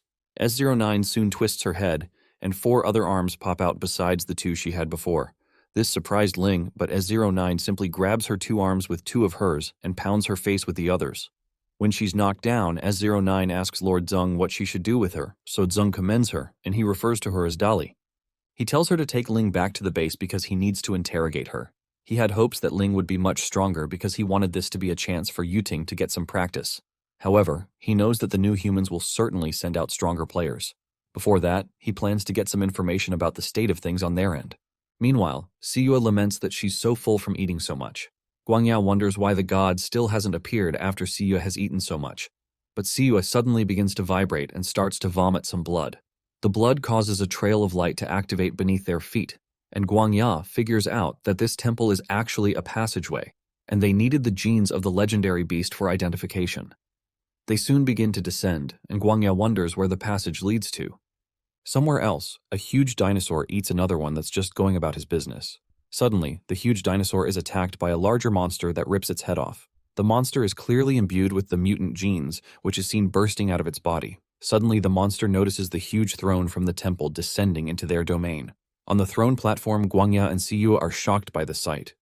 Guangya wonders if they're in the hollow of the earth, and they're soon ambushed by the huge monster before they can act. Guangya figures that they must be in the god's lair, but Siyue quickly swings into action and tries to go for the monster's head. However, the monster splits its head open and swallows Siyue. After swallowing her, he turns his attention to Guangya, who doesn't seem fazed, but tells the monster it won't have a chance to get him. Suddenly, the monster notices a strange pressure in its stomach, and Siyue soon bursts out, tearing the stomach wall open. She pulls out something that looks like its heart and starts eating it, and Guangya becomes extra relieved that he brought her along since she has such a huge appetite. They soon notice a strange sound, and Guangya wonders if the god is about to awaken. Meanwhile, in the abyss of the end, Zeng receives a reward of 30,000 gold coins because his clan member has defeated a new human. He also received 50,000 gold coins because Siyue slayed the ancient mutant beast, the mutant gorilla, and his savings reached 485,000 gold coins. At this point, Zeng realizes he can finally pay off all of his dad's medical bills. He's also surprised that training other teammates or clan members to complete missions doubles his rewards, so that gives him ideas. The system confirms that no matter how strong he becomes, he can still be overwhelmed by numbers. So strengthening his teammates will be highly incentivized going forward. Because of that, he decides to focus on training the others to get stronger. Nearby, Tai's zombie daughter blasts Huo with blue fire and tells him to scram. Huo has no choice but to hide, and he wonders how this stupid woman has a little zombie whose fire manipulation is stronger than his. He's overwhelmed by her fire because it's several times hotter than his. He wishes he had more evolution potions so he could overpower them, but Tai soon finds him where he's hiding. With a syringe full of evolution potion, she asks him if this is what he wants and tosses it at him, so he quickly pushes it into his bloodstream and calls her an idiot. However, his body starts to enlarge in weird proportions, shocking him. Tai calls him an idiot and tells him the human body can't withstand an overdose of evolution potion in such a short amount of time. In an instant, Huo's body is engulfed in fire and he explodes. After his body collapses, Tai finds a crystal in his corpse and wonders if it's his energy crystal. Shortly after, Zeng takes Ling into his prison, and he's notified that Tai has taken out Huo, so he's given 30,000 coins. He's also informed that she has obtained a fire attribute energy crystal. He decides to focus on getting information from Ling, who begins to ask if it's over for her and if she's going to die in this world. Even though she won't be able to return to her original world if she dies, she says it's still better than being tortured by those male zombies. Zeng asks her what nonsense she's talking about, and she asks who's there when his voice startles her. He tells her she doesn't need to know who he is and says he won't kill her as long as she answers his questions obediently. She asks him what he wants to know, so he pulls off her blindfold and tells her to start with everything she knows. She decides to talk, and 20 minutes later, she divulges all the information she has. According to her, players have started evolving in batches using the evolution potion developed by Dr. Chin, and most of the players were transported into the game after they received a mysterious invitation. Zeng realizes that this means that most of the players are now actual living people, but he decides to go all out and not have pity for any of them. The part that he doesn't understand now is the fact that his main account seems to have started leading the New Humans Guild, so he asks Ling if she knows the person who is behind the max-level account Rebellion Kid, so she says she's not too sure who controls the max-level account because he's never revealed himself. She asks him to keep his promise since she's said everything she knows, so Zeng tells her he won't kill her, but he grabs one of Yuting's bugs and tells Ling that he has a task for her. He sticks the mutant worm into her mouth, which makes its way into her body, and he tells her that it'll be a part of her forever. Ling starts to scream because her body feels like it's on fire, so she asks what's going on.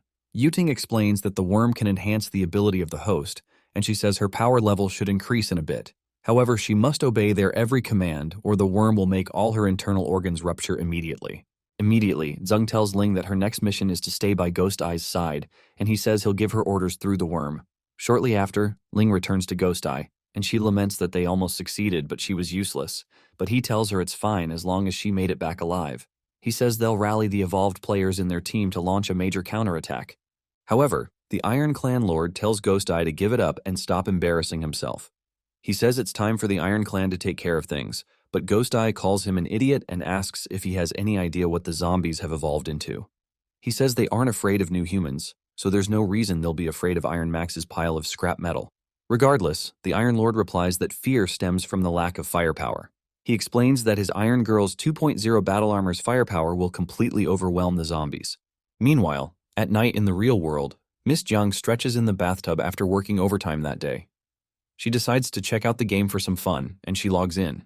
When she appears, she realizes that things are so quiet, so she guesses that most players have not made it to the Biometropolis yet. She suddenly notices some people flying by who she recognizes as the Iron Girls from the Iron Science Clan. Jiang figures that something big must be happening, so she follows them to find out what it is. However, she doesn't notice that Li is watching her from behind. He's glad to see new humans serving themselves up on a platter, and he hopes he can get in some practice. Suddenly, he attacks her from behind, but she quickly blocks it with a barrier.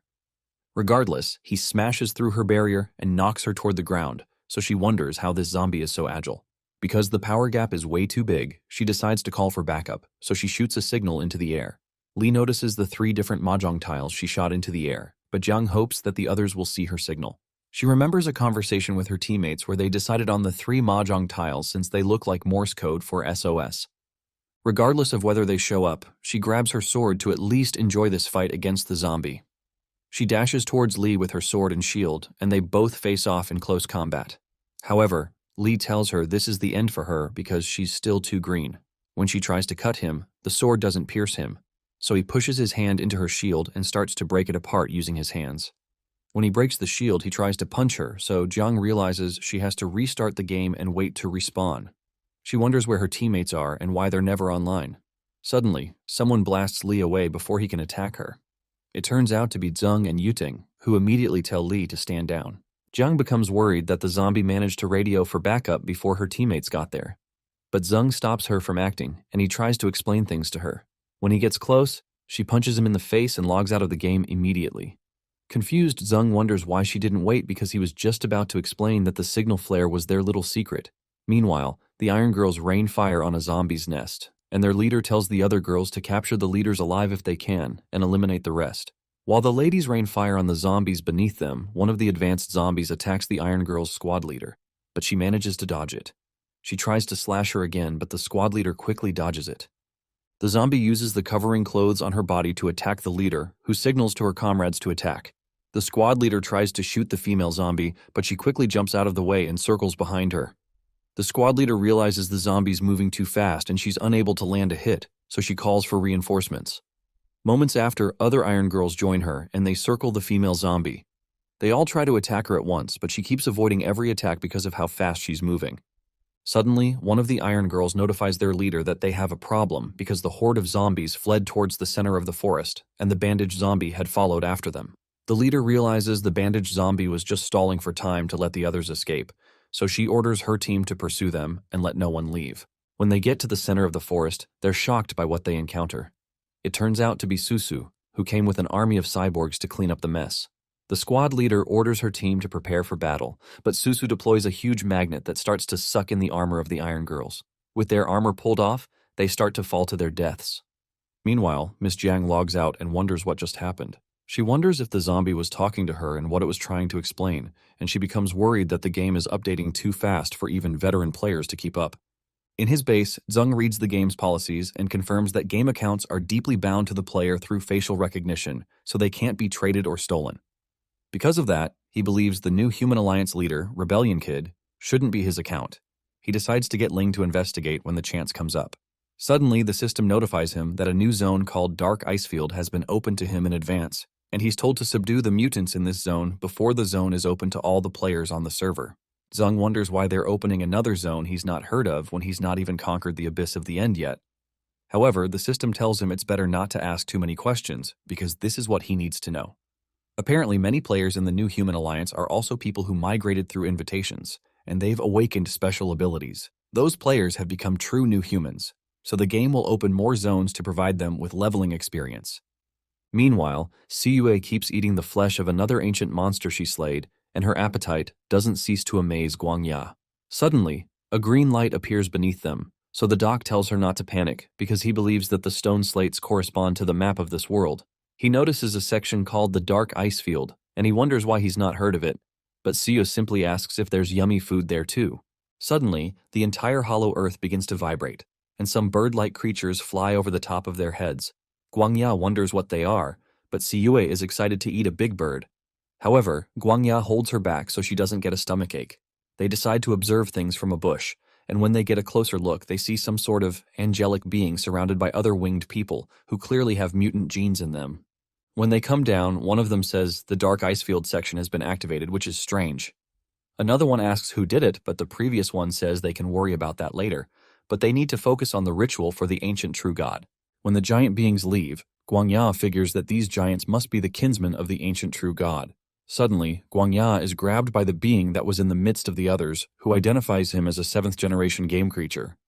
The giant asks Guangya how they got here, but Guangya remains speechless. Meanwhile, Siyue tries to bite through the giant's flesh, but she finds out that she's unable to. Guangya signals to Siyue to get back, but it's too late because the giant soon grabs her and comments that she's interesting because of the scent on her.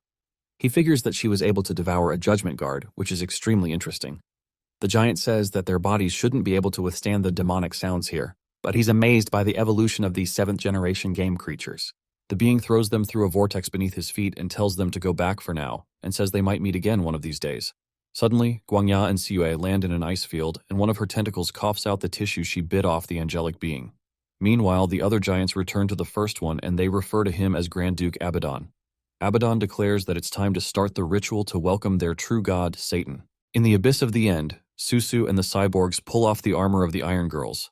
Susu holds the squad leader at gunpoint and tells her to surrender.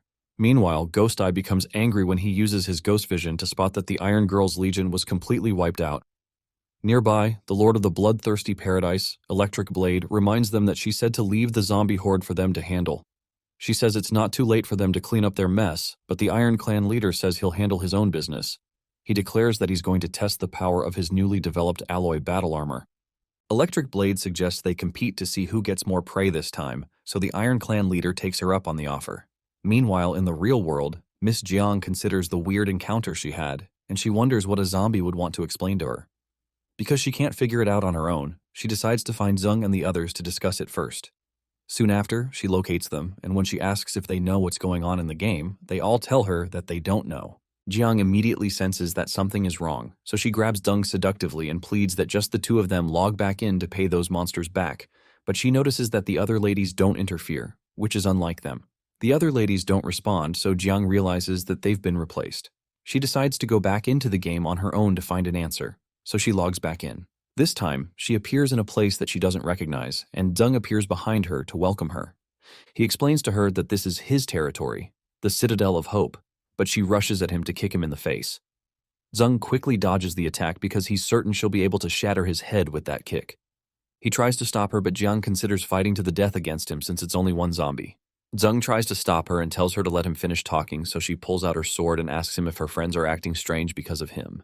Zung admits that it's kind of his fault, but before he can explain, she tells him there's nothing left to explain and dashes towards him with her sword. They engage in close combat, and Zung is forced to dodge her attacks because every single one of them is a killing blow. He figures that she'll destroy his home base if she keeps this up, so he uses his morphed hand to subdue her and grab her sword. He apologizes to her using her real name, which surprises her, so she asks him what he just called her. Zung tells her he's Zung, so Jiang asks him why he didn't say that sooner. He tells her she didn't give him a chance to explain. She wonders if it's possible to play the game as a zombie and asks about the others. So Yuting appears and says she was the one standing next to Zung the other time. Eventually, Zung gives a long explanation of everything that has happened, and he asks her if she'd be willing to join them to play the game.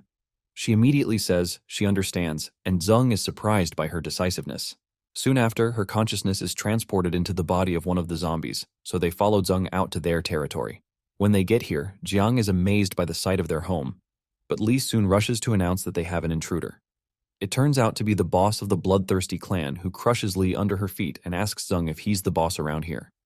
Electric Blade signals to the Iron Clan leader that she's at number 107, so he responds that he's at 115 and thanks her for the fight. Electric Blade immediately rushes to take Zeng's head to increase her kill count, so Zeng says he'd like to see if she has what it takes. Immediately, Jiang rushes to face the clan leader, who's surprised by how fast she moved. Because of the speed of her movement, she's forced to dodge, so Jiang uses the opportunity to retrieve Li. It annoys Electric Blade that Jiang tricked her, so she stabs at Zeng, but he quickly shields himself, which impresses her. Zeng immediately calls out to Yuting, who releases a small creature called a Slug of Mending. Apparently, the slug is like a little nurse, and it takes care of Li's wounds until he feels good enough to fight again. Zeng tells Li he has a chance to attack again, so he jumps at Electric Blade and asks what kind of hero uses a sneak attack. He dares her to fight him fair and square, and when he tries to punch her into the ground, she jumps back. Behind Li, Zeng tells the others that they're leaving, so Electric Blade concludes that they're trying to escape. Behind Zeng, Yuting makes funny faces at Electric Blade and says they're not worthy of being their opponents. Later, Iron Max finds his girls tied up somewhere, so he sets them free, and they jump on him in excitement. Meanwhile, Susu orders that the cyborgs direct a blast at a specific coordinate, so they do so. It turns out that the girls were bait for Susu to attack Iron Max too, but some of the girls quickly create a shield to protect their boss from the blast. Zeng notices the explosion and tells Susu she's going to reduce the entire place to rubble if she keeps fighting this way. Susu jokes that the buildings are already shabby and they can just rebuild them with a little money since the most important thing is taking care of these disgusting cockroaches. She continues blasting them, and suddenly some of the members of the Electric Blades team try to attack Zeng from behind while he's chatting with Yuting. Before they can hit him, Jiang swoops in and knocks them away. Yuting tells Zeng she understands what he means, so she summons her subjects. She summons a creature called the Attack Metal-Eating Beetle and releases it to face the members of Electric Blade's team. Meanwhile, Guangya isolates the mutant flesh that Siyue got while she chills on the ground. Suddenly, she notices the smell of food and notices an ice armor snow wolf that's at level 44 approaching them. Guangya is shocked, but Siyue rushes at the monster because she's too hungry to care. Guangya warns her to stand back because they don't even know what the monster is. Siyue tries to bite into the monster using her piranha bite force, but it's unable to penetrate it. Instead, the wolf bites off her tentacle, and other wolves appear behind it. Guangya realizes they're cooked, but Siyue doesn't give up and launches at the wolves with her tentacles. Suddenly, one of the wolves grabs Siyue's tentacles in its mouth, but she pushes in another one into the wolf's open mouth, so the wolf mistakenly bites its counterpart instead, and Siyue swallows the blood that comes out. She immediately confirms that the best way to beat them is to make them attack one another. The attacked wolf soon dies, and the system notifies Siyue that she's killed an ice armor snow wolf, so she's gained the ability called Unbreakable Ice Armor and Shield-Shattering Fang. Meanwhile, Yuting orders her beetles to devour the members of the Bloodthirsty Paradise group until nothing is left. The beetles immediately start eating up their weapons and armor, causing the ladies to cry out for help. This annoys Iron Max, who decides to show the zombies the power of his newly developed alloy battle armor. He generates an inferno from his hand and starts to burn the beetles, so Yuting decides that it's time to evolve her little babies. One of the ladies from the Iron Clan runs away from the beetles and heads toward Iron Max, begging him to save her. However, he tells her to stay away from him, and he roasts her with his fire. When he notices the other girls are overwhelmed by the beetles, he tries to get them to move away from him, so he tells them that their work will pave the path of the advancement of the new humans. He tells them to rest in peace and sets them all ablaze. Meanwhile, Li continues his fight with Electric Blade, who realizes that the situation is going awry. Li tells her that she was only able to cut him before because she ambushed him, and he tells her she's no match in a fair fight. Electric Blade agrees that he's right, and she wishes she could get a few more people providing cover. Suddenly, one of her girls lands in front of her after John kicks her towards Electric Blade.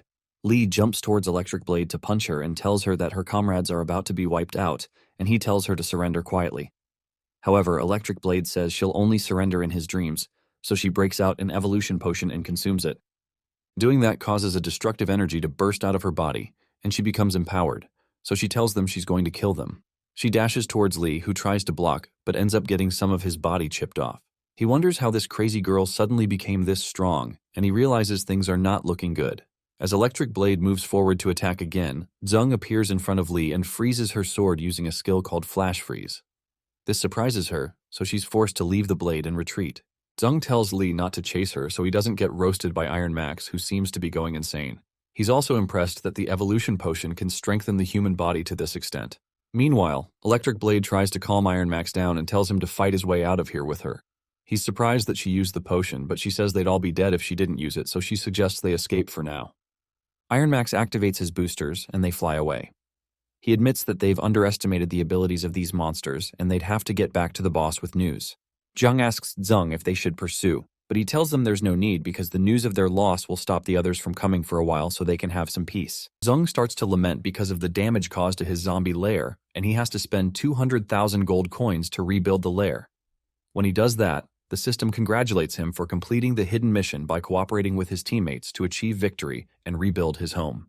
He's given a reward of 50,000 gold coins and a passive skill called Bond.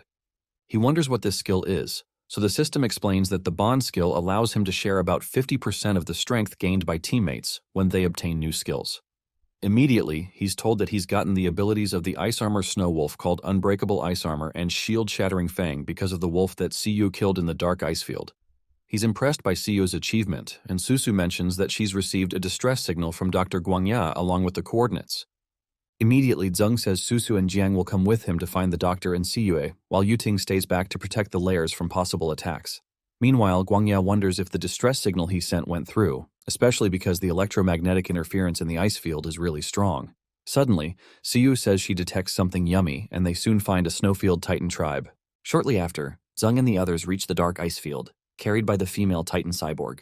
Jiang is worried about Siya being alone in this strange place since she's so silly, and she wonders if she's scared. Zeng replies that he can't tell, but he knows Siya is not hungry right now because he keeps getting notifications about her eating random monsters. He gets another notification that he's obtained the ability of the blizzard vulture called Eagle Eye. He also gets the ability of the archery god called Ricochet Ice Arrow and another of the Arctic squid called Smokescreen.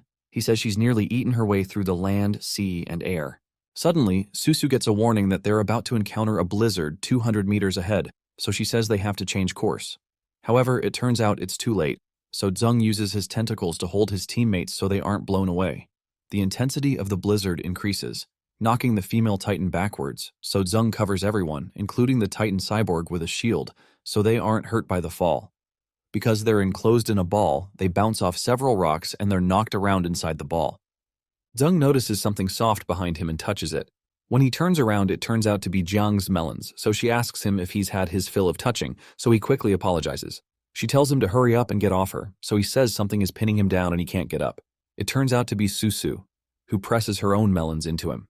The influx of excitement causes Zeng's nose to start to bleed, and he figures that he's lived a life worth living so far, just in case he dies from too much excitement. Eventually, they stabilize, but they're unable to find any signal. The system informs Zeng that they've entered the Dark Icefield dungeon, and he's told that the Dark Icefield is now open to all players, since Zeng has already obtained most of the abilities of the Icefield mutant creatures through the Bond skill. Zeng protests that he just got here, and he's supposed to get a chance to farm more experience points, but the system tells him not to bargain. He's soon given a mission to subdue a tribe in the Dark Icefield and become their leader. Zeng wonders how anyone could even live here since the navigation system is useless in a snowstorm. But Jiang suddenly hears something huge approaching from a certain direction. Zeng climbs the Titan cyborg and uses his Eagle Eye skill, which allows him to see a tribe of people rushing towards them. He quickly notifies the others that a tribe of giants are charging towards them. Susu asks if they should run, but Zeng says there's no reason to run from an opportunity that's on a silver platter. The tribe soon finds them, which excites Zeng since he can just complete the mission to subdue the tribe if he defeats them. He expects to face the giants, but he suddenly notices that they're running away from them and not towards them. He suddenly witnesses one of the giants being ripped open by a human who's excited to gather experience points by exploring this new area. Another guy comes behind him and attacks another giant, competing with the first guy to see who gets more experience points. As they take down the giants, it annoys Zeng that they'll take out the subjects he's chosen, so he lets all hell loose on them and destroys them in an instant. Sometime later, the Snowfield Titan tribe chieftain, Amir, tells Zeng that they will not submit to him even though he saved them. He asks her why, since he thought the strongest ruled in these parts, so she says they can't submit to him because of his race. It surprises Zeng that they're playing the racial card, so they tell him that about 3 days ago, an uninvited guest suddenly arrived and stole all of their food, and because they were forced to find more, they were ambushed by the humans. Apparently, this thief was one of their kind, so Zeng realizes it can only be the only glutton he knows, Siyue. Meanwhile, Siyue enjoys a huge piece of meat while sitting next to another huge skeleton she just devoured. Chieftain Amir explains that Zeng has many tentacles like this thief, who had unpredictable movements and a surprising appetite. She admits that they're grateful to him for saving them, but they cannot become his allies. Susu asks if they'd become their allies if they help catch this person, so Amir says she will, if they can really do that. Immediately, Zeng offers to catch this person who stole their food. Shortly after, Siyue returns to the Titan tribe's camp and goes around to see if she can find something tasty to pick up today. She finds a basket full of food but doesn't know the others set up a trap above the food, and Susu wonders if she'll really fall for it since they didn't even really try to hide the net. Zeng tells her not to worry since Siyue will fall for anything that involves food. Siyue is soon captivated by the food, and she decides to feast today because the people here are so wasteful to leave so much food outside. Immediately, Zeng pulls down the net over her head, and she doesn't try to escape at first, but she just tries to quickly get her fill of the food first before attempting to escape. Susu is surprised they caught her, and when they surround her, she asks them what they're doing here. Zeng soon tells her that she stole someone else's food, so she protests that she didn't steal it, but she picked up the food that they didn't want since they left it out in the snow. Amir soon explains to her that they keep food in the snow so it can remain fresh, and that's their storage method, and Siyue becomes embarrassed. She says it smelled like rotten meat to her, and she thought they threw it out. She apologizes and says she was hungry, but Zeng asks her what she means by saying the food smelled rotten. Siyue explains that the food had a strange smell, so she figured nobody must have wanted it. Susu decides to check the food and she detects a deadly poison in it. Susu tells Amir that the meat has been poisoned for some reason, and she says that the Snowfield Titans seem to have been fatally affected by small amounts of poison, but they've not reached the accumulated dose because of their large size. Amir suddenly remembers a strange behavior by the elders and the children recently, so she figures that this must have been what caused it. She also recalls that their warriors have been suffering from sudden weakness in their limbs, so they've been getting killed in the battlefield. While they're chatting, Siyue starts eating another portion, so Zeng forces her to spit it out so she doesn't get poisoned. Suddenly, she starts to writhe in pain, and they wonder if she's poisoned, but she soon gets up, and the system explains that she's evolved the additional damage ability called Poison Fangs. Meanwhile, in the Dark Icefield new human base, construction work continues. Electric Blade and Iron Max soon arrive with their heads down, so Rebellion Kid asks them if they failed. Electric Blade explains that they underestimated them, but she promises that they'll do better next time. However, Rebellion Kid shows them the region and tells them that they need to transport supplies from New Eden to establish a new human base in the Dark Icefield. But Silent City and Thorn Forest are in the way. They both realize the leader is pointing to the fact that the area is still occupied by a horde of zombies, so they apologize and explain that they will find another way. Rebellion Kid reminds them that what they want isn't just the land occupied by monsters, but to get the entire planet for the new humans only. Sometime later, a group of new humans quickly dig a hole in the thorn forest, and they move material through an underground tunnel. Ling warns the men not to make noise so they don't alert the monsters on the surface. She soon notifies Ghost Eye that they're almost through, and he asks her if they didn't alert the zombies. She informs him that Electric Blade and Iron Max are attacking the zombie territory as a diversion, and they've not been noticed. Also, she mentions that the zombies will be focused on rebuilding their territory after the battle anyway. She adds that once they open the passage from New Eden to the Dark Icefield, the teleportation circle there can also be completed. At that point, the commander will lead the new human players to take the Dark Icefield.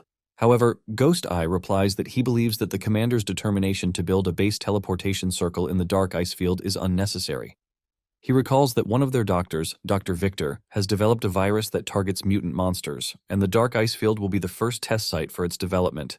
He estimates that the mutant monsters on the ice field will be extinct within a month because of this virus. Suddenly, one of the workers encounters ice while digging, so he comes to notify the higher-ups that they've reached the permafrost layer of the Dark Icefield. Meanwhile, the men digging farther into the tunnel are blown away by a strong gust of wind, so the others quickly try to escape. The commotion creates a loud noise and a bright light which gets the attention of the zombies that are gathering supplies and gets Yuting's attention. She immediately orders some of the higher zombies to go check out what's happening in the west side of the thorn. Yuting figures that something big is about to go down, and she fantasizes about the reward she can get from Zeng if she helps out with this. She plans not to hold back with him and get him to have fun with her. Meanwhile, Zeng keeps sneezing in the Dark Icefield, and he worries that he's going to catch a cold if he stays for too long. He wonders if zombies can even catch colds. His teammates and Amir accompany him to follow Siyu to the place where she and the doctor have been camping. She leads them to a hut and opens the door to find the doctor knocked down. Guangya struggles to get to his feet, and he asks them to help him pass the evolution potion on the ground. Zeng quickly grabs it and injects him. After he does that, the doctor rejoices because he survived, and he praises himself for developing an antibody for virus number 56. Zeng wonders what he's talking about, so Guangya explains that it's because of the virus-carrying meat that Siyue brought back. Apparently, it's a fatal virus that targets mutant species, specially developed by Dr. Victor, the Witch of Destruction from the New Human faction. When Guangya was in charge of research there, Victor proposed a plan to study the genes of mutant creatures, then she developed a virus to wipe out their entire race. He rejected her plan because his daughter was a zombie, but the commander accepted the idea and put it to action. He adds that this place is likely the first test site for the plan. That shocks them, but they're stunned by a loud sound. When they step out, they find out that Amir has collapsed, so Guangya tells them the virus must be acting on her body. He says she'll be fine once they inject the antibody, and after he injects her, Zeng asks him how he developed the cure. Zeng recalls his encounter with Abaddon, and explains that it's thanks to Siyue because she brought back a piece of tissue from a little angel, and it was the mother cell carrying the mutant gene. He explains that they were looking for the temple in the inner sea, and they found it around this location, but they also found that the energy core was just an offering from ancient people to the gods. These so-called gods seem to be linked to the mutant creatures that are now appearing, but before they could make sense of things, they were thrown here.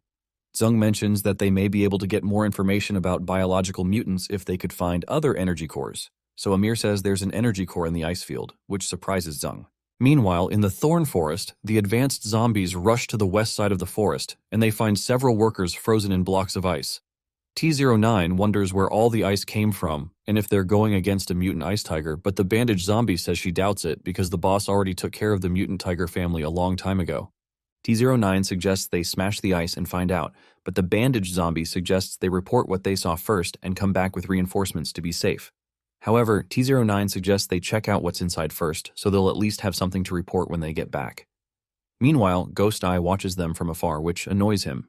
Guang suggests they retreat for now because they've alerted the zombies, but Ghost Eye suggests they watch the zombies to see what they're up to since there are only 3 of them. Shortly after, T09 punches one of the ice blocks and it cracks, but she suddenly finds her hand stuck in the ice. The others quickly rush to cut her hands free, but the others mistakenly get other parts of their bodies frozen while trying to set her free. The bandaged zombie immediately insists it's too dangerous and says they need to go back to get backup. Meanwhile, Ghost Eye notices all 3 of them have been crippled by the ice, so he orders his men to get them since they have an opening. He tells them to capture the zombies alive, and shortly after the 3 zombies are apprehended. Ghost Eye jokes that they're not so tough after all, and he says they'll use these 3 as bait to wipe out the entire zombie lair at once. He leaves the zombies in Ling's hands, but Ling suddenly collapses because of the pressure of the worm inside her. Ghost Eye asks her what's wrong with her, so she says she probably tripped. However, she knows it's the worm inside her, and she worries that she might die if she keeps this up. Her only chance of surviving is to send Zeng a message through the worm. Meanwhile, in the dark ice field, Amir recuperates after she's given the cure. Zeng asks her if she's certain the dark ice field has an energy core, so Guangya says it's not surprising since ancient humans offered energy cores to their god to pray for forgiveness. So the energy cores were likely scattered all over the planet. However, Amir mentions that what they're referring to as energy cores are likely the holy stones from the legends of the Titan tribe. According to these legends, the Titan tribe also offered holy stones as a sacrifice to God. However, the holy stones were soon mined until they were too few, and God was about to bring a divine punishment upon their tribe for that. To save them, a warrior from their ancestors named Galka stepped forward and found the last holy stone. Galka used this stone to forge a sharp sword that could slay a god, and led her people to fight God to the death. Using this sword, she tried to kill God but failed. God's wrath eventually transformed into a long-lasting, unrelenting storm that overtook the entire dark ice field. This storm isolates everything from the outside and has continued till now, and the creatures within the ice field are forever trapped in the blizzard. However, this storm has served as both a protection and a punishment to them. Those inside can't get out, but those outside can't get in either. Apparently, the Snowfield Titan tribe has lived like this in the dark ice field in peace for thousands of years until Zeng and his friends entered. Zeng wonders how they were able to enter if that was the case, so Amir says the new humans they mentioned have also recently appeared. Suddenly, some members of the tribe rush to inform Amir that the tribe is in danger. Meanwhile, in the dark forest, Yuting fantasizes about Zeng, but she suddenly receives a message from the mutant worm mother bug that the 3 she sent out have been captured. She also learns of their plans to use them as bait to get her, so she plans to pay them back for trying to bully a weak woman like her because Zeng isn't around. Ghost Eye leads his captives forward, and he exclaims that it's a good idea to capture the zombies because the monsters in the thorn forest aren't even coming near them. He orders his men to stay close to the zombies and avoid monster attacks because they're almost at the zombie lair. Ling notices the pain in her body is reducing, so she figures that the zombies must have received her message.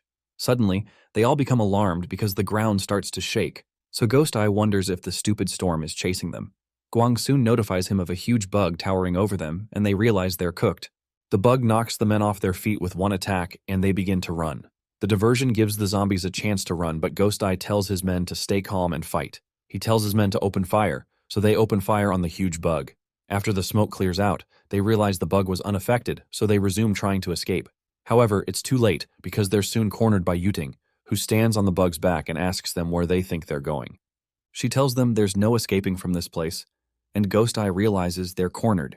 Soon after, the men are captured, and Yuting says they'll wait for Zheng to return so he can deal with them when he gets back. She asks the advanced zombies about the strange ice they encountered, so the bandaged zombie explains that it's a terrifying thing that's at the western part of the forest.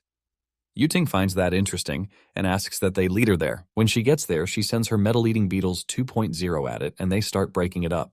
She connects to the vision of the insects to see through their eyes, and she soon sees a mirage of a sword and a blue dragon. She wonders what she's seeing, but can't make sense of it.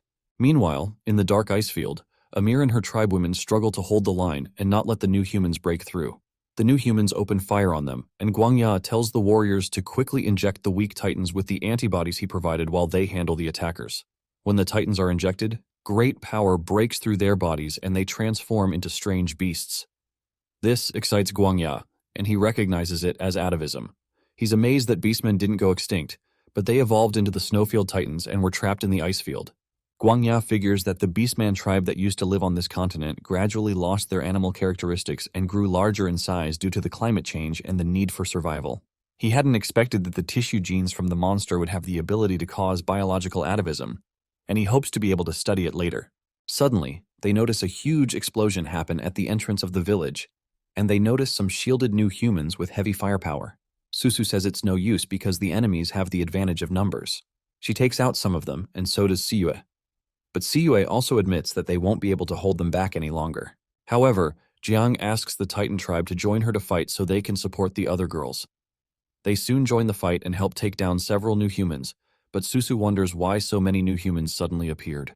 She watches one of the Titans, who has gained wings, rain down her feathers on the new humans and take them out. Zheng also joins them and says they can push forward to drive the humans out in one go. He soon rushes to face some of the men and he slashes them with his tentacles. Suddenly, a female human with a huge armor ambushes from behind, and Zheng notices that he feels odd about the sensation of killing the new humans this time. He stabs the lady before they get to him, and he considers it strange that the new humans are also disappearing once they're killed. He wonders what's going on, so he tells the others to leave one of them alive. Jiang notices the humans are starting to retreat, and they won't be able to capture them, which Zheng finds interesting. Meanwhile, the commander notices that the attempt to conquer the Titan tribe has failed, and the clones have been discovered. Dr. Victor finds it annoying that they were discovered so quickly, so the commander says they have no choice but to clone player data since they can't establish a teleportation circle and since they don't have many people right now. He tells Victor she's done really well, but she says the clones still need to be improved because they deal damage that's too low compared to the real players. She also adds that the combat logs from this battle are important experimental data. Suddenly, the commander notices that it's the same zombies from the thorn forest that have entered the dark ice field. He lifts up the energy core with him and says these zombies must also have one. Sometime later, the battle ends and members of the tribe gather round a campfire. Suddenly, Zheng is picked up by one of the Titans and Amir places a crown on his head. She says the tribe will now serve him as their master because he saved them and they promise to wait at his command. Suddenly, Zheng spots Rebellion Kid standing nearby and he wonders if he's seeing things and he wonders who brought his main account here. Meanwhile, in the thorn forest, Yuting returns to the frozen spot in the cave with frost-resistant metal-eating beetles. She tells the big dragon in the cave to have a taste of the little guys she's developed and sends the beetles charging at the mountain of ice.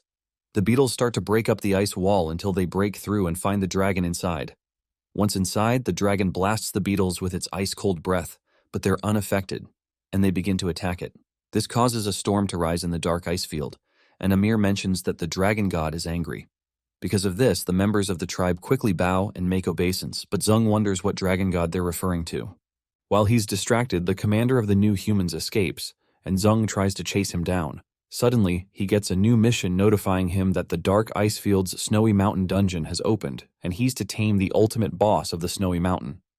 Zung realizes he'd have to encounter the dragon god, but it's good news to him since the person impersonating his account also went in that direction. Meanwhile, the commander of the New Humans runs into Dr. Victor and asks her what's wrong when he notices she looks worried about something. She explains that although there's signal interference, the base still detected a large band of bioenergy waves from the direction he's heading, so she says it's not wise for him to go there alone right now. Reluctantly, the commander agrees. However, he says that Zung's team will certainly go to that place if they really have an energy core, and he suggests they sit back and reap the rewards of the impending battle.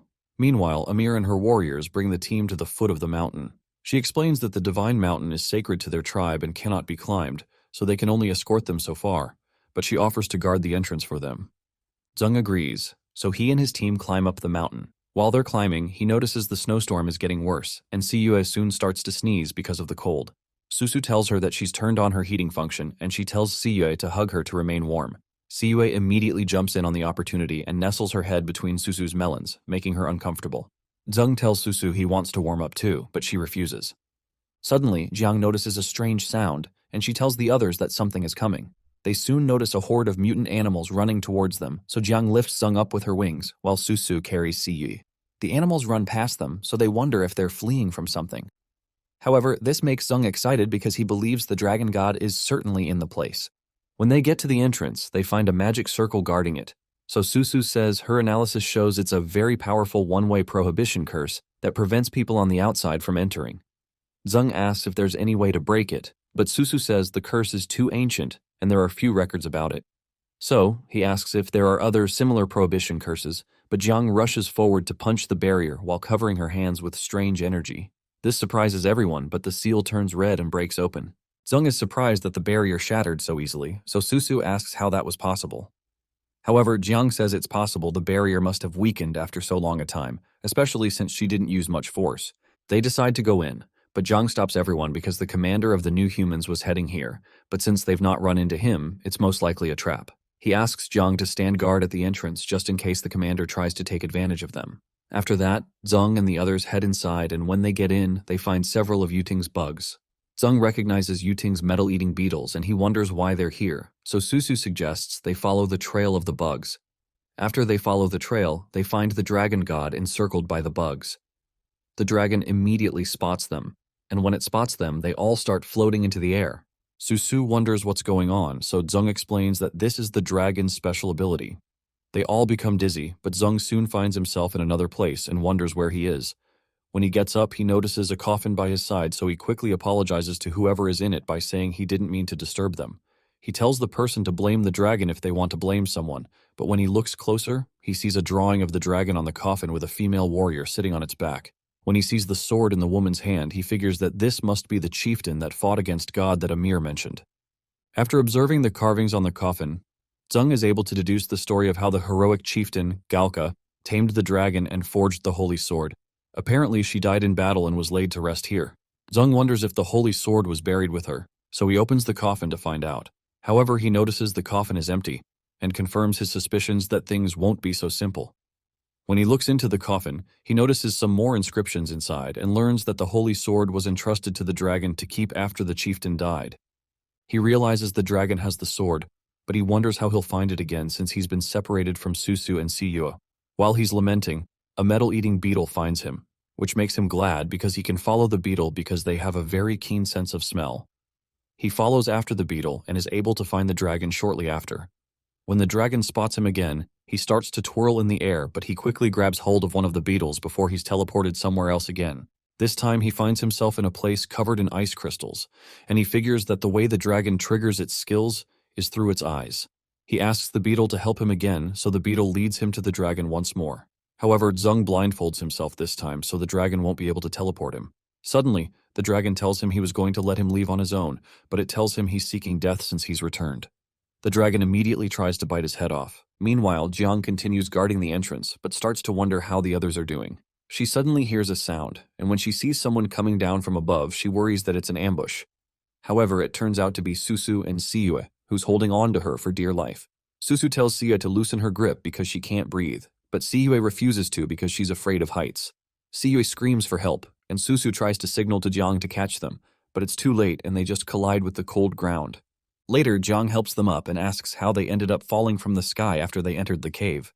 Susu blames the dragon god, so Jiang asks if they're referring to the ice dragon with blue eyes that breathes out a snowstorm. Confused, they ask her how she knows what the dragon looks like since she didn't go in. However, she says she doesn't know either, but images of the dragon have been appearing in her mind ever since she heard its roar. She admits that it's almost like a memory that came with this body she's in. Susu suggests they talk about it later because they need to find Zeng because he's still in there facing the beast alone. While they head in, Jiang warns them to be careful and remains to guard the entrance. She wonders what's going on and what the deal is with this ice dragon. Shortly after, Susu and Siyue appear behind her again, so she asks them how they got out again. Siyue laments that it's like they're trapped in a maze, and Susu says they followed the same path as before, but they ended up here. She guesses that it has something to do with the dragon's spatial ability, because it seems to be changing the position of the correct passage to avoid being disturbed. Siyue asks how they're going to find it, so Susu says it would have been easier if they still had some of Yuting's metal-eating beetles. However, Jiang says she might be able to help out since a beastman's nose and ears are as good as an insect's. Because of that, Susu summons the female Titan cyborg and tells her to stand guard at the entrance while the rest of them head inside. Meanwhile, Zeng keeps battling with the dragon and jumps out of the way before it hits him with its ice attack. Zeng surrounds himself with the aura of the thorn dragon so he can face the dragon squarely. He uses a portal to teleport towards the dragon and get close enough. When the ice dragon sees his dragon, it pours out its ice-cold breath to freeze him. But Zeng retaliates by pouring out fire from his own dragon's mouth. However, the ice dragon manages to freeze Zeng's dragon, causing it to explode. The dragon tells Zeng that his little tricks can't hurt him at all, and Zeng agrees, but explains that he now knows that the dragon's spatial transfer ability can't be continuously used in a short period of time. With that knowledge, he morphs his hands into swords and rushes towards the dragon, because he knows he just needs to act faster before the dragon can use its powers again. When he comes close, the dragon transforms into a woman and says she didn't expect Zeng to be so persistent. She admits that she underestimated him, so she grabs her sword and says it's time to get serious. She asks him if he's ready to die, so Zeng tells her to bring it on. He covers his body in ice armor, but the dragon moves so fast and hits his armor that even his unbreakable ice armor breaks. Zeng realizes that her power level is completely different from before, and the dragon tells him that the next thing she'll shatter is his body. She swoops in to attack him, but Zeng slows down her motion with one of his powers and is able to dodge it, but the tip of his hair gets nicked.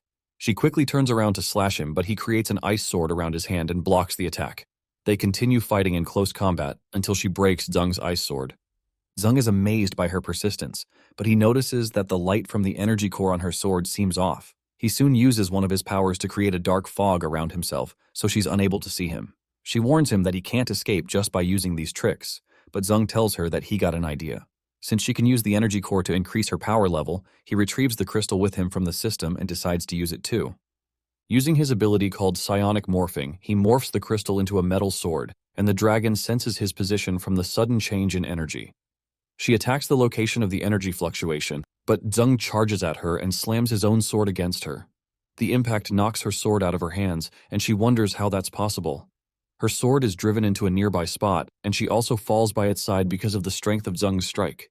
Zeng holds his sword to her neck and tells her she's lost, so she tells him to kill her already if that's what he wants to do. However, Zeng tells her that she has such a cute face, but her words aren't cute. He holds her chin and says he's not asked for her name, but she tells him he's not worthy of knowing it. Suddenly, someone nearby asks the dragon if her name is Fafnir, surprising her. It turns out to be Jiang, who wonders how she suddenly knew that name. Fafnir immediately bursts out in tears and refers to Jiang as her master. She tells Jiang that this horrible person was bullying her, pointing to Zeng. Soon after, the others show up, and they wonder where the dragon went and who this girl is. Confused, Fafnir asks Jiang if these two ugly freaks are the master's new pets, and Susu almost chops her head off until Siyue subdues her. Zeng realizes that the body of the Beastman chieftain that was lying in the coffin is the body Professor Jiang is in right now, which amuses him. Immediately, Fafnir retrieves the sword from the ground and tells Jiang that she has protected it and will now return it to her. When she presents it to Jiang, Jiang explains to her that she's not her master. Suddenly, Fafnir notices an intrusion and quickly jumps in the way to block the arrow from hitting Jiang. The arrow lands in her chest and they soon realize they're under attack. Zeng immediately covers everyone with an unbreakable ice shield, and the commander, who had initially attacked them, praises Zeng because he's starting to look the part. Susu wonders how he got here since she positioned the Titan cyborg at the entrance. but she doesn't know the commander has split apart the female cyborg after a battle with her. Meanwhile, in the Citadel of Hope, the zombies rush out, shocked when they find out that the power has suddenly gone out. S01 tells her that the energy core is gone, so Yuting tells her to calm down. She looks for it using her insectoid's shared vision. She soon finds out that Zeng has temporarily taken the core for his own use, so she decides to stabilize the situation until it's returned. Meanwhile, the other zombies are still panicking because the lights went out, so one of them decides to go check what's going on, while some others stand guard. Guang and Ghost Eye are also surprised the light went out, so Ghost Eye says this is their chance to escape. He suddenly grabs Guang by the throat and reminds her what he told her, so she tells him that she remembers and asks that he put her down first. When he drops her on the ground, Guang rushes to the door and calls out for help because Ghost Eye is trying to kill her. One of the guards rushes to help her and chastises Ghost Eye for causing trouble after being captured. Immediately as he opens the door, Guang kicks the guard in the face and tells Ghost Eye he can escape now. He was initially stunned by her performance and eventually commends her commitment. Shortly after, they take down the other guards together and head out. Meanwhile, Zeng protects himself from a barrage of arrows using an ice shield. He realizes that just defending this way is too passive, so he activates his elasticity skill and makes the ice shield bouncy so it redirects the arrows back to the commander. The commander is forced to fight off his own arrows when he sees them coming, so the others take it as a good opening to attack. When they come close, the commander flies into the air just as Zeng jumps up to meet him. Both of them fight with swords in close combat. Siua and Susu come close to also offer their help, but Zeng notices Susu being attacked by some flying bullets, so he tells her to watch her back. Susu's cyborg radar system soon notifies her that stray bullets have been detected, but she's told that the interference protection has been activated. She finds out that the bullets came from Iron Max and Electric Blade, so she turns towards Iron Max to fight him while Siu faces Electric Blade. Jiang realizes the enemies are increasing in number, and she has to go help out, but she worries about the child that took an arrow to save her. She rushes to her side to offer aid so she can survive. Meanwhile, Dr. Victor walks up to the sword that Fafnir dropped and takes out the energy core in it. She quickly runs away with the core and notifies the commander that they can retreat since they've gotten their objective. The commander immediately turns around and flies away. Zeng, Susu, and Siyue immediately start chasing them, but Fafnir starts to bleed profusely, so Zeng is forced to stop the chase so he can save her. He goes to her side and thinks about what objects he can get from the system's storage space to save her. He considers using Yuting's Slug of Mending, especially since he still has the ability to share abilities with his teammates. He places the slug on Fafnir, and the bleeding soon stops. Zeng retrieves the bug and commends it for a job well done. The other ladies soon return and explain that the enemies got away. Susu also mentions that she doesn't know what has happened to Electric Blade and Iron Max because their speed seems to have doubled from the last time. She tells Zeng that the new humans are already enhancing themselves quickly. She says she's afraid now that they've gotten another energy core. However, Zeng tells her not to be worried because he knows about the enhancements. He says it's probably related to the enhancement potion Dr. Tai told them about, but he recalls that she said they hadn't fully developed it. As for the energy core they took, he says it's most likely a fake, which surprises the ladies. He explains that when Fafnir took out the holy sword, her power increased dramatically, and he thought it was from the energy core. However, when he looked closely, he noticed the glow from the energy core on Fafnir's sword was different from his own. He mentions that he's still confused about the energy cores, because the one he got from Guangya was very big, but it seems to have become a little piece in his hands. Because of that, he got the idea that it's possible that the energy core binds to its master. And the reason the glow was different was that it wasn't unleashing its full power in Fafnir's hands. However, when Zhang, the previous master, came around, the holy sword still had no reaction. So, Zeng concludes that he believes that this holy sword is most likely a fake, so Susu asks him where the real one is. Suddenly, Fafnir wakes up and says the original is with her. The ladies rejoice because Fafnir is alive, so Fafnir explains to them that her master entrusted her holy sword to her for safekeeping, but she never woke up again. Because she was scared she couldn't protect it, she made a fake one and placed it in an obvious spot to distract people. Apparently, the real holy sword is sealed in her body, and only her master can draw it out. She places Jiang's hand on her chest, and a magic circle suddenly appears, surprising Jiang. Fafnir asks her to draw the holy sword, and when she tries, she's able to pull out the real sword. Meanwhile, in the new human base, the commander becomes angry because they've been tricked. Suddenly, someone appears behind him and asks the commander if he also failed. The commander immediately starts to panic and pleads with the man for one more chance, but the man slices off his head in an instant. The man mentions that it seems they need to strengthen more, and he considers inserting 2 energy cores to make Rebellion Kid even stronger. The man enters into a lab filled with several pods containing several Rebellion Kid characters. In the dark ice field, Zhang and the others leave the cave and they notice a bright ray of light energy hit the ground. When they get out, they notice the giants paying their respects to the god of the sun, who has just returned to grant the sunlight. Zhang wonders who they're referring to. So Fafnir explains that because of the holy sword, the frost barrier cut off all contact between the dark ice field and the outside world, and it also robbed the dark ice field of sunlight for many years. Because they took the holy sword and dispelled the barrier, the sun's rays have been able to shine on the land, so the giants consider them the god of the sun who has brought them hope. Later that evening, they all sit around a campfire to enjoy some meat. Because the main quest for the dark ice field has been completed, they decide to rest for a day before heading back to the Citadel of Hope. While Xing wonders why he's not gotten any mission rewards, the system congratulates him for completing the Dark Icefield dungeon mission and unlocking a hidden achievement. Apparently, he's been able to receive the title of God of the Sun and has gotten a reward of 50,000 gold coins, an intermediate blind box, and 2 teleportation circles. Zhang asks the system if it couldn't have come earlier and asks why he's just getting 50,000 coins when he worked his arse off for days. He asks what the teleportation circle means, and when he grabs one, he's told that he's set up teleportation circles in the Titan tribe and the Citadel of Hope, so wasteland life forms in his faction will be able to travel between these 2 points. That excites them because it's more convenient, so Cue asks if that means they can return home immediately. Zhang agrees, but says there's something important they need to do first. Meanwhile, some of the Bio-Wasteland players learn that the invisible wall at the edge of the Thorn Forest is gone, which means the game is opening up a new zone. They soon learn from the forums that the closed beta area is now fully open.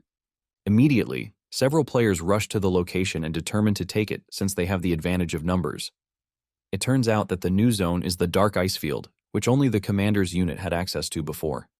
The players rush towards the gate of the Titan tribe to attack it, but some laser guns pop out from behind the fence, and the players are forced to retreat when the guns start firing. The lasers take them down one by one, and Amir thanks Zhang for not only saving them but also providing safe shelters for them. Zhang tells her it's right for him to protect them since they're willing to join their faction to fight the new humans, but cries deep inside because he had to spend 20,000 gold coins to get these laser cannons. Shortly after, Zhang checks out the game's forums and finds out that several people are complaining about how hellishly difficult the new zone is. Zhang realizes his attack was effective, so he decides it's time to head back home with peace of mind. Since he's been able to get 2 energy cores, he believes it's safer to leave them in the Citadel of Hope. They soon leave through the teleportation circle, and Zhang is excited to see everyone, only to find the zombies trying to put out a fire that has engulfed everywhere. After putting out the fire, Yuting cries because she's failed him. Zhang asks what she means, so she explains that she originally captured Ghost Eye and locked him up to wait for when Zhang came back, but they took advantage of the power outage and broke out. They even set fires everywhere to cause chaos so they could escape. Yuting starts to cry because she's failed to guard their home. However, Zhang tells her this is his fault because he took the energy core, and he commends her for doing a good job. He tells her that her metal-eating beetles helped a lot in the Dark Ice Field, and he tells her she's amazing because she was able to capture Ghost Eye and his men. Yuting starts to cry because Zhang is praising her after all this, so she jumps to hug him. Meanwhile, Fafnir hisses because these country bumpkins, as she calls them, would use a mighty dragon crystal stone as a common power station. Zhang asks if she's referring to the energy core, so she explains that the energy core is actually called a dragon crystal stone. The dragon crystal stone is a product of the planet's dragon veins, and it contains the energy of the planet.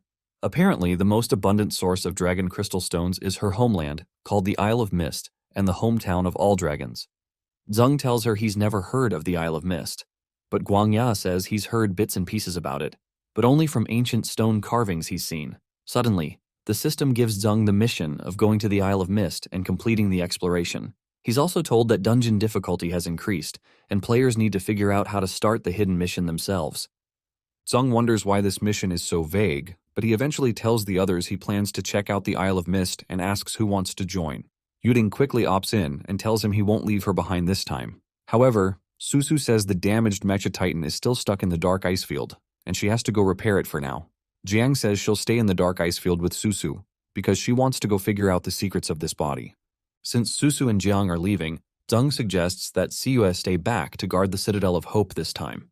Meanwhile, Yuting celebrates inside because she'll finally get to be alone with Zhang since the other third wheels are gone. Suddenly, Zhang invites Fafnir with them on the trip, which shocks Yuting. However, Fafnir clings to Jiang and says she wants to stay with her master, but Jiang asks her to help them out since they won't know the way if she doesn't help them out. Because Jiang asks, Fafnir decides to help them out, But that makes Yuting sad because she won't have any alone time with Zeng. Guangya also offers to go along with them because it'll be a wonderful opportunity to do some research, and Zeng agrees because Guangya is so knowledgeable.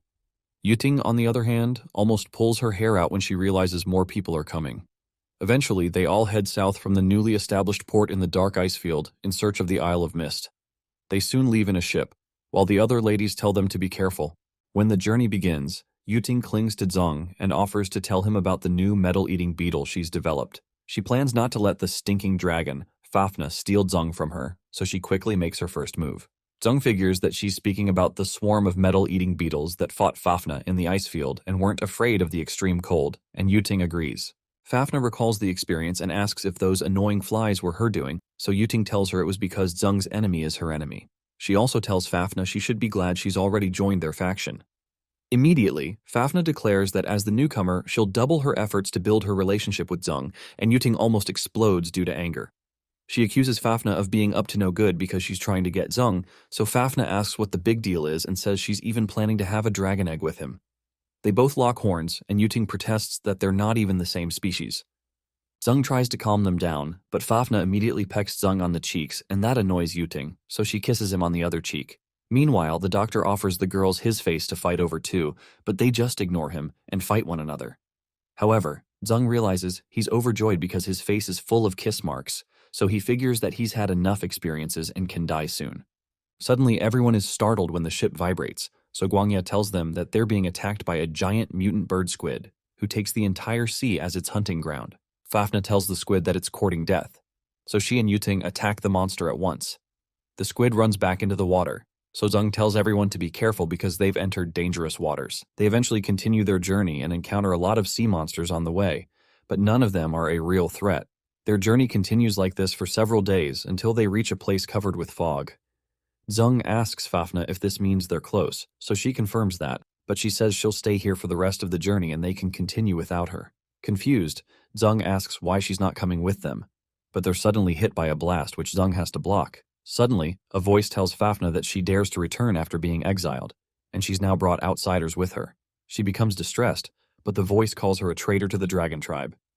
Two dragons appear over their ship, and one of the dragons tells Zeng that this is not a place where someone like him should set foot in. Fafnir suggested Zeng that they should just go back, but Yuting says there's no need to be afraid because they can pass as long as they can win the fight. As she prepares to fight, Zeng stops her because Fafnir's situation will become more difficult if they start a fight. He decides not to act rashly, but he suddenly notices that the dragon tribe seems to have been infected with the virus, and they've mutated. He tells them that they didn't come here to cause a fight, but they're here to investigate some things about the dragon crystal stone. He asks if they can let them check, but the dragons suddenly transform into their female forms and say they wanted to let them leave, but they'll have to come with them now since they've mentioned the dragon crystal stone. Shortly after, Zeng and his team are locked up in a dungeon. Zeng tells the others things are still good since they've infiltrated and will now be able to find an opportunity. He asks Yuting if she can use her bugs to gather some information, so she sends out a few bugs to look around. Using the insectoid vision, she looks around and comments that she can't see anything because everything is covered in fog. However, it's a good thing because the metal-eating beetle can sense the outside environment through temperature and smell. She finds a large castle that's not surrounded by fog, so Zeng tells her to fly in and take a look. When she tries to enter the castle, she realizes she can't because there's a strong barrier blocking her. Using heat detection, she detects that there's something inside that looks round like an egg. Zeng asks her to fly down to see if she can get in from under, and she's able to penetrate the castle. When she enters, she spots the two dragons who brought them in. When the two enter, they notify some of the leaders that more outsiders have come to the island, and they add that they followed the exiled traitor to the island because of the dragon crystal stone. One of the leaders says their dragon tribe has suffered a calamity and only their dragon crystal stone can help them. She says the enemy must have decided to attack the dragon crystal stone for this very reason, so one of the dragon guards proposes they go back to kill them immediately. When the other guard hesitates for Fafnir's sake, the first guard tells her to keep quiet because Fafnir is a traitor. However, one of the leaders says they have to wait for the king's decision because this is a matter about the entire tribe. One other leader mentions that something has already happened to the king, but another silences the first because the king's revival is only a matter of time. There are mixed reactions from everyone in the room, so one of them asks everyone to endure for a while so she can find a way. Suddenly, the leader detects something in the room and she blasts down the beetle.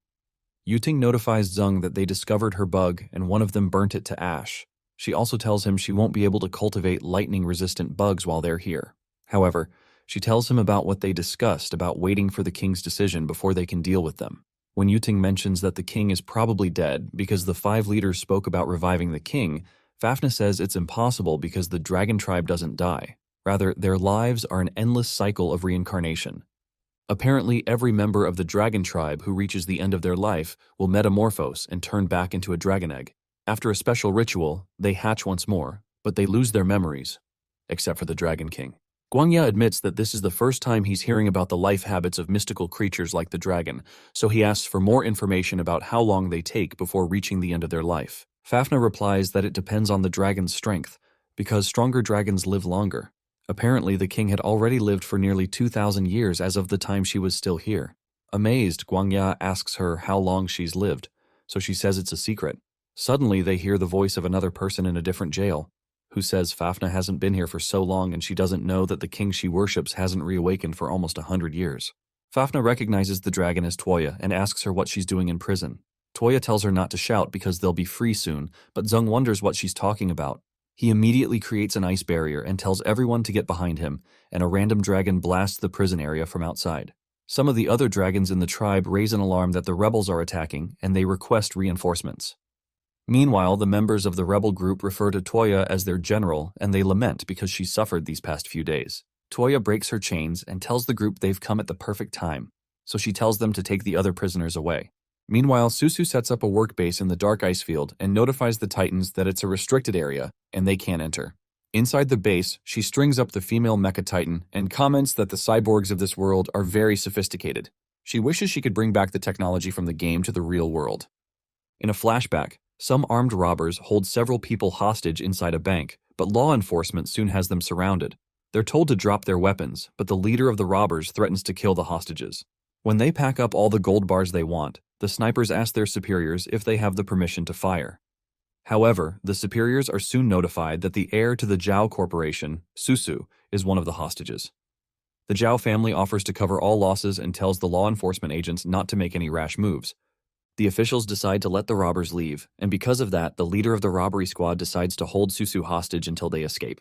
When Susu starts to cry out for help, a certain woman swings into action and grabs her from the robbers while they're trying to escape into their van. The angry leader immediately shoots the woman, and she ends up being hospitalized. The woman's name is Li Rulan, a 22-year-old pianist. The bullet severely wounded her arms, and they had to be amputated. Because of that, she was unable to play the piano again. In the present, Susu wishes she can connect Ruolan's hands to the electric signal neurons of the Mecha Titan, so she'll be able to play the piano again. Meanwhile, Jiang tracks down the burial location of the original owner of her body. She decides to lie down in the coffin and see what happens. When she's in, she realizes it's pretty comfortable, but she suddenly sees a vision of someone standing on a mountain while the beastmen watch from afar. She immediately gets up, wondering what she just saw. But a voice suddenly speaks to her and tells her she's a divine messenger who will bring her a radiant future. In the vision, this divine messenger stands on a heap of several beastmen, and Jiang suddenly remembers that this person is the one who nearly destroyed the Beastman tribe. She also remembers that he vanished without a trace after that incident. Meanwhile, the rebel group kidnaps Zeng and the others. Yuting asks them if they've not reached their destination yet because her back is killing her, but Zeng asks where they're taking them. Toya says they've almost reached the camp where their pioneer unit is stationed. So Zeng asks why they're calling themselves pioneers and not rebels. Toya jokes that that is hurtful, and she's reconsidering saving them. She tells him that the dragon tribe lives in an endless cycle, but they lose all their previous memories with each metamorphosis, which is not really different from dying. Zeng tells her she's just greedy since that's basically immortality, but Toya says she wants real eternal life instead of false immortality. She suddenly drops them when they reach their location, and Fafnir tells her that eternal life defies the laws of heaven, so what they're doing is very dangerous. When they land, Zeng asks Toya why she believes she can change the entire tribe, so she says it's because they're led by a prophet who can see the future of the entire tribe. She says that not a single egg has hatched in over 100 years, and they could become extinct if this goes on, so they have no choice but to take this gamble. Soon after, Toya leads the group to the divine messenger and calls him a prophet. She informs him that these are the new members who wish to join the pioneers, so the prophet asks if this is true. When he turns around, his body is clearly riddled with mutant tissue. He introduces himself as the prophet and says he will bring them a radiant future, so Guangya wonders if this is an angel. Guangya whispers to Zeng about the mystical angel-like creature he and Siyue encountered in a strange place. Zeng remembers that Guangya had said Siyue bit off a fleshy growth from such a creature, which he made into a potion that caused the Titan tribe to experience atavism. Guangya says these beings are extremely evil, and he wonders if they're connected to this prophet. Suddenly, the prophet overshadows Guangya and asks if he's questioning him, so Guangya panics and says he's not. The prophet mentions that there's an unpleasant aura lingering on Guangya, so Tuoya asks the prophet if she should kill them. However, the prophet says there's no need because they are just a few pitiful, sad fools. He says that in the cosmos, even planets are just pawns of the god, and who rules this planet is decided in a single thought of the god. He says that it was only by gaining the favor of the god, who granted them wisdom, that humans were able to stand at the top of the food chain even though they had frail bodies. However, humanity reached the top, but they've nearly destroyed the planet's ecosystem, and they've not left a chance for other creatures to survive. Because of that, the god has empowered other creatures and granted them power to contend with humanity and challenge their dominant position. But the arrogant dragons dared to refuse the god's boon. Because of their endless cycling lives, the dragon tribes sealed themselves away in an isolated land and numbed their own subjects. He says that payback has come to the dragon's tribe, and the dragon eggs, formed from their metamorphosis, have gradually lost the ability to hatch. He says it's only by accepting the divine gift of coexisting with a higher grade gene and receiving infinite life that they can have a future. Zeng pays attention to all this talk of God bringing the mutation virus again, and he wonders if the god he's talking about is the same as the angel creatures the doctor mentioned. He considers provoking him to see what he can find out. So, he asks the prophet if he's saying that the god is now on the side of mutant creatures and he's become an enemy of the new humans just like them. Tuoya asks if mere new humans have the capability of being God's enemies. So Zeng asks why they keep talking about the greatness of this god when they can't even take one small island. He says that it seems that their god can't handle the new humans, so he's just leaving the mess for wasteland life forms to clean up. Since they're finally showing some slight improvements in doing that, their god is going to start bragging that it was all a part of his plan. This annoys Tuoya and the other dragons, so Yuting chimes in by saying their god shouldn't be messing around on this planet alone if he's so great. Their words make the prophet laugh, so he says it seems there's still much they don't know. Tuoya explains that the dragon race has always been the race with the highest combat strength since the birth of the planet. Apparently, if the king of the dragons had not gotten tired of war and brought his people to this island, the world would have belonged to the dragon's tribe forever. She says the former dragon king also forbade his compatriots from interfering with conflicts of the outside world and exiled those who did forever. Tuoya tells Fafnir that it's clear she also knows the king's hatching has already failed, so she still has a chance to come back. When Fafnir hesitates, Zeng jokingly tells her this is great because it means she can return, but he comes close and tells her they should wait to see what this group is up to first. Fafnir decides to play along, so she says she's willing to join because the plan makes sense. Excited, Tuoya jumps to hug her and welcomes Fafnir home. Immediately, the prophet offers to personally perform the initiation ritual for them. Meanwhile, in the new human base, two experiment specimens named number 0097 and number 0065 test out their new fire and water powers. Dr. Victor watches their practice session and records that the new experiment is a success because the new test subjects have completely mastered elemental power. She realizes that the method of extracting elemental power from energy cores really works. Apparently, the drugs they extracted before had too many side effects, and using the energy cores directly as a power source wasn't good enough. It's clear to her that only the dragon tribe, masters of alchemy, know the true purpose of energy cores. However, she believes they'll soon be able to crack the secret of the energy cores, and the new humans will possess power to rival the dragon tribe. Meanwhile, Amir battles with the repaired Mecha Titan. She punches the Mecha Titan, who quickly blocks the attack. Immediately, Amir activates her beastification, and her limbs transform into a beastly form. Using her claws, she slashes the Mecha Titan in the back, so the cyborg system declares that hardware damage has been detected and it has to activate a strong defense mechanism. The cyborg system activates its defense to the max and starts to initiate self-repair, protecting the cyborg with a barrier while the repair happens. The Mecha Titan system soon restores its neural signal system and completes its repair. When it gets back into action, Susu declares that the experiment is over and she commends everyone for their work. Amir asks Susu how the results were this time, so Susu says the repair time was 5.8 seconds, which is 3.3 seconds faster than the last time. Amir tells her that her hard work for the past few days wasn't wasted, so she can finally rest well, and Susu agrees. Susu replies that all she needs to do now is to go back and handle the neural connection for the human head and mechanical components based on what happened. Confused, Amir asks if she's referring to going back to the Citadel of Hope they all mentioned. so Susu becomes shocked when she realizes that Zung hasn't told her how to get back. Amir immediately tells her she can use the teleportation portal to get back to the Citadel, but Susu tells her not to worry about it. Later that evening, Susu confirms that the construction of their base in the Titan tribe is almost done. She also notices that the Mecha Titans and the Titan tribe are getting along well to do the construction work, so she decides it's time to go back to the Citadel of Hope to check on things. Suddenly, she detects an unidentified flying object approaching, so she panics because aerial battleships can enter now that the snowstorm barrier is down. Suddenly, Iron Max announces that he'll blast this place to the ground. He soon opens fire, so Susu activates the emergency defense system. After Iron Max rains down fire on the place, he releases some of his Iron Girls to finish the job. Meanwhile, Susu identifies them and deploys her Mecha Titans, since this is a good time for them to get some real combat practice. Iron Max tells his girls to keep blasting the lair's defense system, so Susu notices that the area's defense is about to fail because the attacks are too focused. She immediately orders all her units to activate their strong defense system and protect the Titan tribe.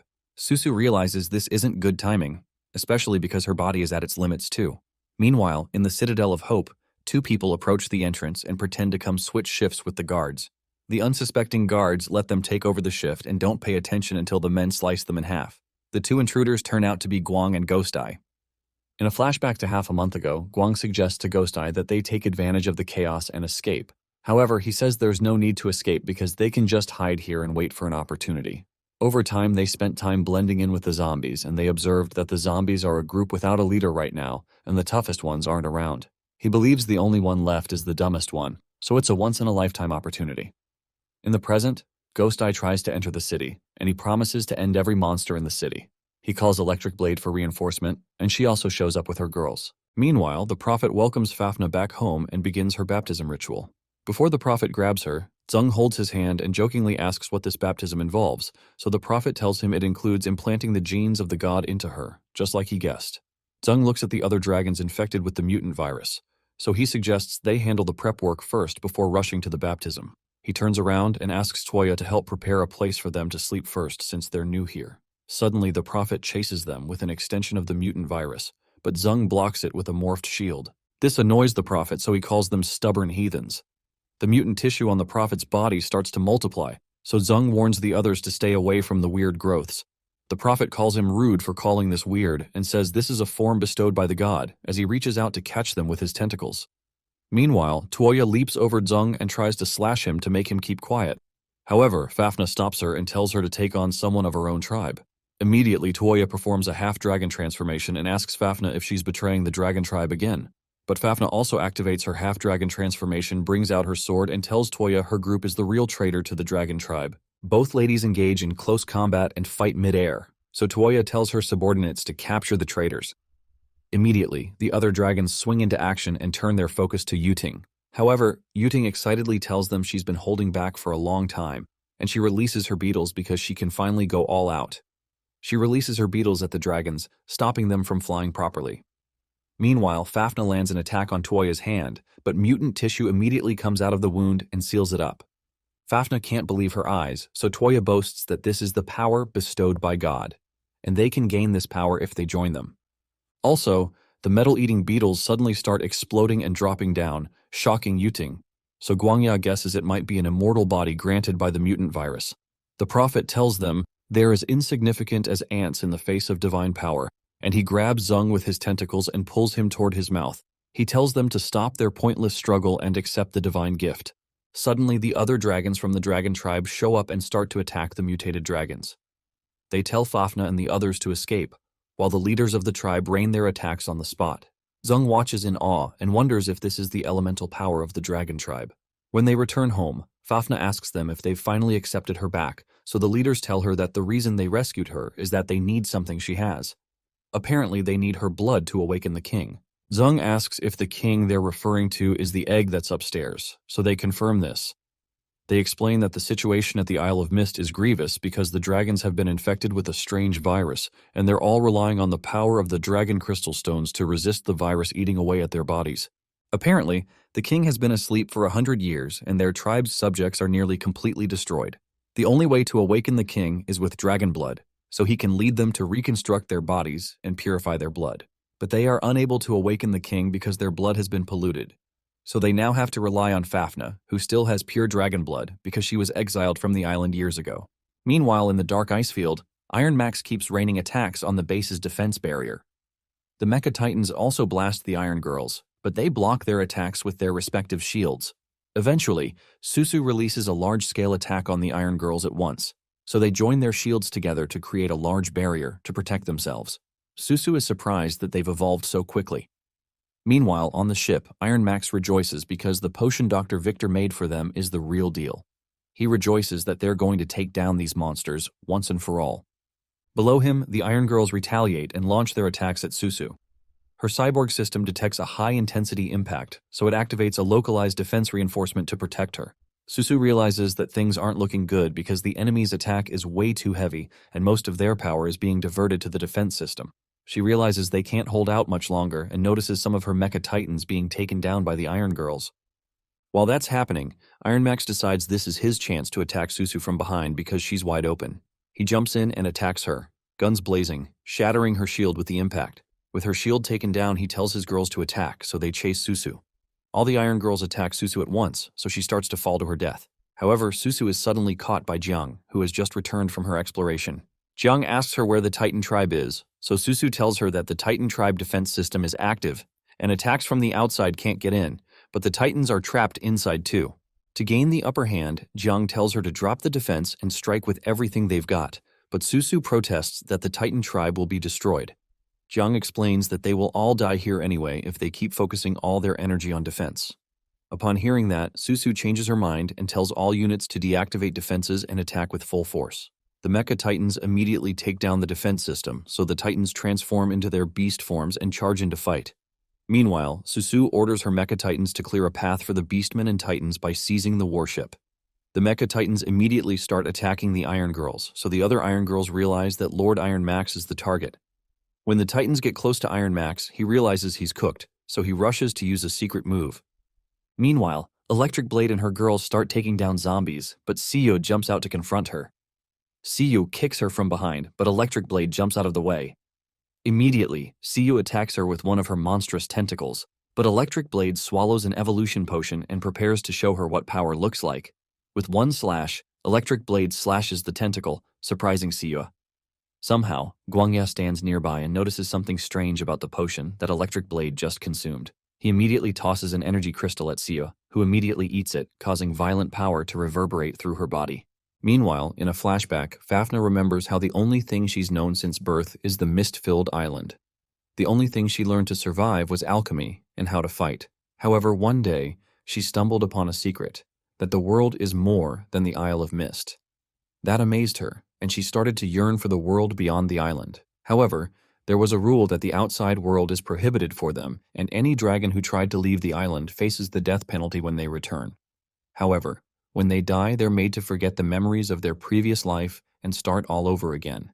Because of this, Fafnir buried these thoughts deep within herself so that no one would know, until the day that Tuoya suggested to her that they see the outside world together. Fafnir immediately rebuked her by asking what nonsense she's talking about, but Tuoya tells her to stop pretending because she's caught her always reading the notes that came to their island through a bottle. Tuoya tells her that there's nothing wrong with being curious about the outside world, and she mentions that the ban is weird. She wonders why they go as far as taking away their memories to stop them from going out without giving them a good reason. Tuoya calls out to two other dragons that are hiding nearby and tells them to stop hiding because she knows they followed them here because they're also curious about the outside world. It turns out to be the two guards who will apprehend Zeng and his team years later when they visit. One of them says she heard the outside world is dangerous, and they won't be able to come back if they ever leave. After that time, they agreed on a plan, and they escaped the Isle of Mist, and Fafnir is amazed by how beautiful the outside world is. However, the two other ladies mention that the outside world seems to be nothing but ocean, so the other one suggests they sneak back while it's still early so they won't be caught. However, Tuoya reminds them going back means death and says they only got the chance to escape because the king is in seclusion. Suddenly, Fafnir notices that she hears something beyond the ocean, so Tuoya flies up and notifies the other ladies, Nuosha and Yisha, to come up with her to check the situation, while Fafnir remains on the ship to support them. Suddenly, the others notice a raging tsunami that's heading straight for the Isle of Mist, so Yisha suggests they head back and warn the others so they won't be in danger. However, Tuoya disagrees since they only have one chance to leave, and the king will have a way to deal with this. But Yisha says she feels this tsunami is different from the usual, and the king is in seclusion, and Nuosha says they may be able to atone for their crimes if they warn the others. While they're arguing, Fafnir wonders why the others are arguing, but the ship she's in is suddenly overtaken by the tsunami. Before they can get to her, the tsunami drowns the ship, with Fafnir still in it, and the others are unable to save her. Sometime later, Fafnir is woken by a beast woman, Galka, who later became her master. In the present, the leaders tell Fafnir that the king exhausted all his power to fend off the strange tsunami and metamorphosed into an egg shortly after. Yisha and Nuosha came back to report it, but the death penalty was still carried out on them. Even though they were executed, that didn't stop the virus from the outside world from invading, because they later hatched with the mutant genes. From that point onward, the virus infected the entire dragon tribe, and it would have been easy for the king to rewrite the dragon tribe's gene to resist it, but he never woke up after that time. Meanwhile, Zheng considers the strange tsunami, the death of the king while defending his people, and then the virus that destroys after being brought back from the outside world. He believes all of this is too much to be a coincidence. Shortly after, they decide to start the king's reincarnation ritual, so everyone other than Fafnir is asked to leave the room. Fafnir is eager to do something for her homeland, so she cuts her hands to shed some blood on the king's egg. However, Nuosha and Yisha suddenly come to knock the blades out of her hands and steal the egg. In a flashback to the past, the ocean's waves carry Fafnir far away, and the others are unable to help her. Nuosha and Yisha wonder if Fafnir can hatch again if she ends up in the ocean, so they decide to return immediately so the tsunami doesn't destroy the Isle of Mist. Toya mentions that they can't outrun the speed of the tsunami, but they suddenly notice the water form into a strange shape. On the structure, the face of the divine messenger appears, and he manifests out of the tsunami. They wonder what this thing is, but it suddenly binds them with a strange energy from the water. Soon after, the being tells them not to be afraid and introduces himself as the prophet who has come to save them. In the present, Yisha and Nuosha tell Fafnir that accepting the genes bestowed by the god is the path that the dragon tribe must take. Fafnir tells them they've been deceived by the prophet, but the leaders of the tribe stop Fafnir from risking herself by battling with these people since she's the last hope of the dragon tribe. They immediately strike Nuosha and Yisha with their elemental powers, but they're all suddenly stabbed in the back by the rebel group. The guards immediately swing into action upon noticing the enemy, so Toya tells the elders that it's been a while. She explains that Nuosha and Yisha faked their deaths and returned just for the egg of the king. Nuosha admits that they really made them look hard for the egg. Suddenly, Fafnir rushes in to strike Toya, but Toya attacks her with the bones she stabbed the elders with. As Fafnir tries to dodge, Zheng immediately blocks the attack with his shield, so he tells her not to panic because they're here. Yuting soon releases her beetles in the air and says her little bugs haven't tasted dragon meat yet. Zheng tells them that with the lesson learned from last time, he won't let anyone snatch anything right from under his nose a second time. Meanwhile, Iron Max triggers an explosion in the sky, injuring and knocking down some of the mecha titans. He transforms the ship into some sort of mega robot and sits in command to control it. Confident in his power, he demands that they all die and tries to smash the city with the robot's hand. However, he's shocked when he's unable to strike the city, so he realizes several of the titans are pushing against his robot's fist. He decides to add more force to crush them, and Jiang realizes the cyborgs won't be able to hold Iron Max for long. She wishes she had the sword that she returned to Fafnir, but the sword suddenly appears, and she's surprised that it can appear just by thinking of it. Wielding the sword's power, she immediately takes down several of the Iron Girls and flies past Iron Max's robot to end him. When Iron Max spots her, he wonders what he's seeing, but it's too late because she soon strikes several parts of the robot from top to bottom. Iron Max can't believe his eyes, but his robot starts to split apart right before his eyes, exciting Jiang and Susu. The Iron Girls become shocked when they realize their lord lost, so they quickly try to escape, but they're suddenly struck down and their armors come off. Meanwhile, in the Citadel of Hope, great power pours through Siua's body after she consumes the crystal. Her aura suddenly changes, so Ghost Eye and Ling become shocked by how monstrous and big she becomes. Ling immediately tells Ghost Eye they should try to escape because something isn't right, but Electric Blade replies that there's nothing to be afraid of because Siu only got a little bigger. Electric Blade tells her girls to wear Siu down first, so they swing into action. As they rush towards Siu, the advanced zombies notice they're focusing all their power on Siu, so they decide to go clear a path for Siu. They immediately take down several of the reinforcements that were brought, while Siu focuses on taking down the girls who tried to attack her. Suddenly, Electric Blade jumps towards Siu to finish her off while she's distracted. Siu spots her and almost stabs her with her tentacle, but Electric Blade quickly dodges. When she spots an opening, she launches at Siu with her blade covered with fire, but Siu swallows the fire. While Electric Blade is shocked, Siyo pours out the flames she swallowed back at her attacker, forcing Electric Blade to slightly retreat and block with her swords. Regardless, she promises to take down Siyo with her, so she tells all her remaining girls to attack Siyo at once. However, Siyo stabs all the girls with her tentacles, so their attack is rendered useless. She also extends her tongue and uses it to grab Electric Blade, whom she promptly swallows. When the other girls realize their boss got swallowed, they immediately start running, but Siyo reaches out to have them for dessert. Meanwhile, Ling urges Ghost Eye that they need to retreat, and he has no choice but to comply. As the destruction continues in several parts of the city, the advanced zombies figure that Siyo is out of control, and they wonder who will stop her so she doesn't destroy the entire city.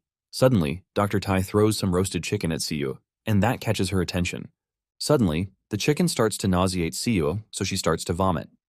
Apparently, Tai had put a substance that induces vomiting and dispels toxins in the chicken. Soon after, Siyo vomits out Electric Blade and she soon returns back to normal size. Meanwhile, Zung engages in close combat with Tuoya. Suddenly she circles behind him, but Zung spots her and asks if they only know how to fight with sneak attacks here. He tells her the dragon tribe will be doomed if its future fell in their hands, and he stabs her in the chest using one of his tentacles. However, her wound starts to heal immediately, and she says that the process they're taking doesn't matter as long as the result is what they want.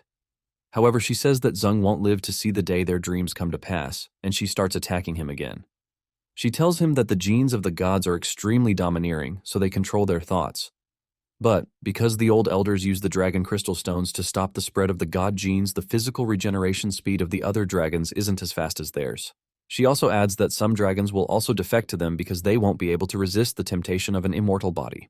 Zung considers what she said, and realizes that the virus's physical regeneration ability causes it to spread further, causing normal dragons to lose their minds and turn into enemies. He tells Tuoya she's right, but he's not alone, so he gives space to one of Yuting's megabugs to slash one of Tuoya's girls in half. Zung tells Fafna and the other dragons to withdraw from the battlefield, and he asks that they hide far away. They soon leave, but ask Zung to be careful. After they leave, Zung and Yuting decide to work together to take down the dragons, which excites Yuting. Meanwhile, in the dark ice field, the Iron Girls are knocked to the ground, and they suddenly start to turn pale. Susu realizes that Iron Max is absorbing their life force to repair his robot. Inside the robot, Iron Max determines within himself not to lose this time. Susu notices the giant robot is also devouring Iron Max's life force too, and they seem to have merged into one. Iron Max blasts Siyue and Jiang with some explosives, so Jiang steps forward and tells Susu to quickly get behind her.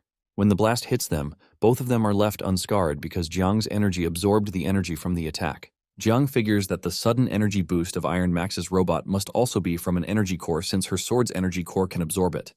She immediately notifies Susu and asks her to help find the location where the most energy is concentrated on the robot. Susu immediately detects it and shows it to Jiang. Suddenly, Jiang has a very strange feeling, and the power in the energy core causes her to transform into one of the giant beastmen. The Titans watch in awe because Jiang has transformed into one of their ancestors, but Jiang is surprised by her own transformation. She wonders if she evolved because of the amount of energy absorbed by the energy core, so she decides to leverage her new strength to destroy Iron Max. However, Iron Max refuses to back down and tries to punch her, but she easily dodges it. She soon gets close and finds an opening, then pushes the sword deep into the robot, causing a part of it to explode. The impact of the attack bores a hole in Iron Max's heart, and he's shocked when he realizes he's lost. He soon begins to panic as he watches the robot destroy his body while trying to repair itself. The entire robot soon explodes, but Jiang feels a sudden pain after jumping down and she starts coughing out blood. She wonders if it's a backlash from the energy absorbed by the Holy Sword, so Susu rushes to help her after she collapses. Meanwhile, in the Isle of Mist, Toya tells Zung that because their warriors possess true immortal bodies, the genes of the gods will repair any missing flesh from their wounds. Immediately, the body of the dragon he sliced in half starts to join back together, so Zung asks Toya if she's heard of a meat grinder. She wonders what he's talking about, so he goes into a rampage and starts slicing up the dragons because he wants to see where the limits of these god genes she's speaking about reach. As he chops up Toya's warriors, he asks her if there's any relationship between the speed of recovery and the size of the chopped pieces. He also asks if the flesh of an immortal can be digested after being eaten, so he has the huge beetle bite off the head of one of the dragons. Yuting chimes in and says she's also curious to see if their regeneration is faster than the speed at which her little beetles eat. Immediately, one of the dragons starts to panic and calls Zung a demon, and says what he's doing is worse than death. Meanwhile, Zung continues his experiment and confirms that the speed of regeneration slows down when they're chopped up into little bits. He wonders if the chopped-up piece can regenerate back into its original form, but he soon sets it ablaze before it can begin transforming to see what happens. After Toya gets tired of listening to him, she jumps forward to attack and tells him not to be too cocky. However, Zheng asks her if she will be more resistant to chopping than the others were since she's their leader. Toya becomes distressed by the sudden change in Zheng's aura, so she wonders if he was hiding his strength all along. Suddenly, he knocks her bone sword out of her hands. Meanwhile, the other dragons that are still alive are shocked when they notice that the dragons Zheng incinerated didn't metamorphose into dragon eggs and reincarnate, but rather turned into dragon crystal stones.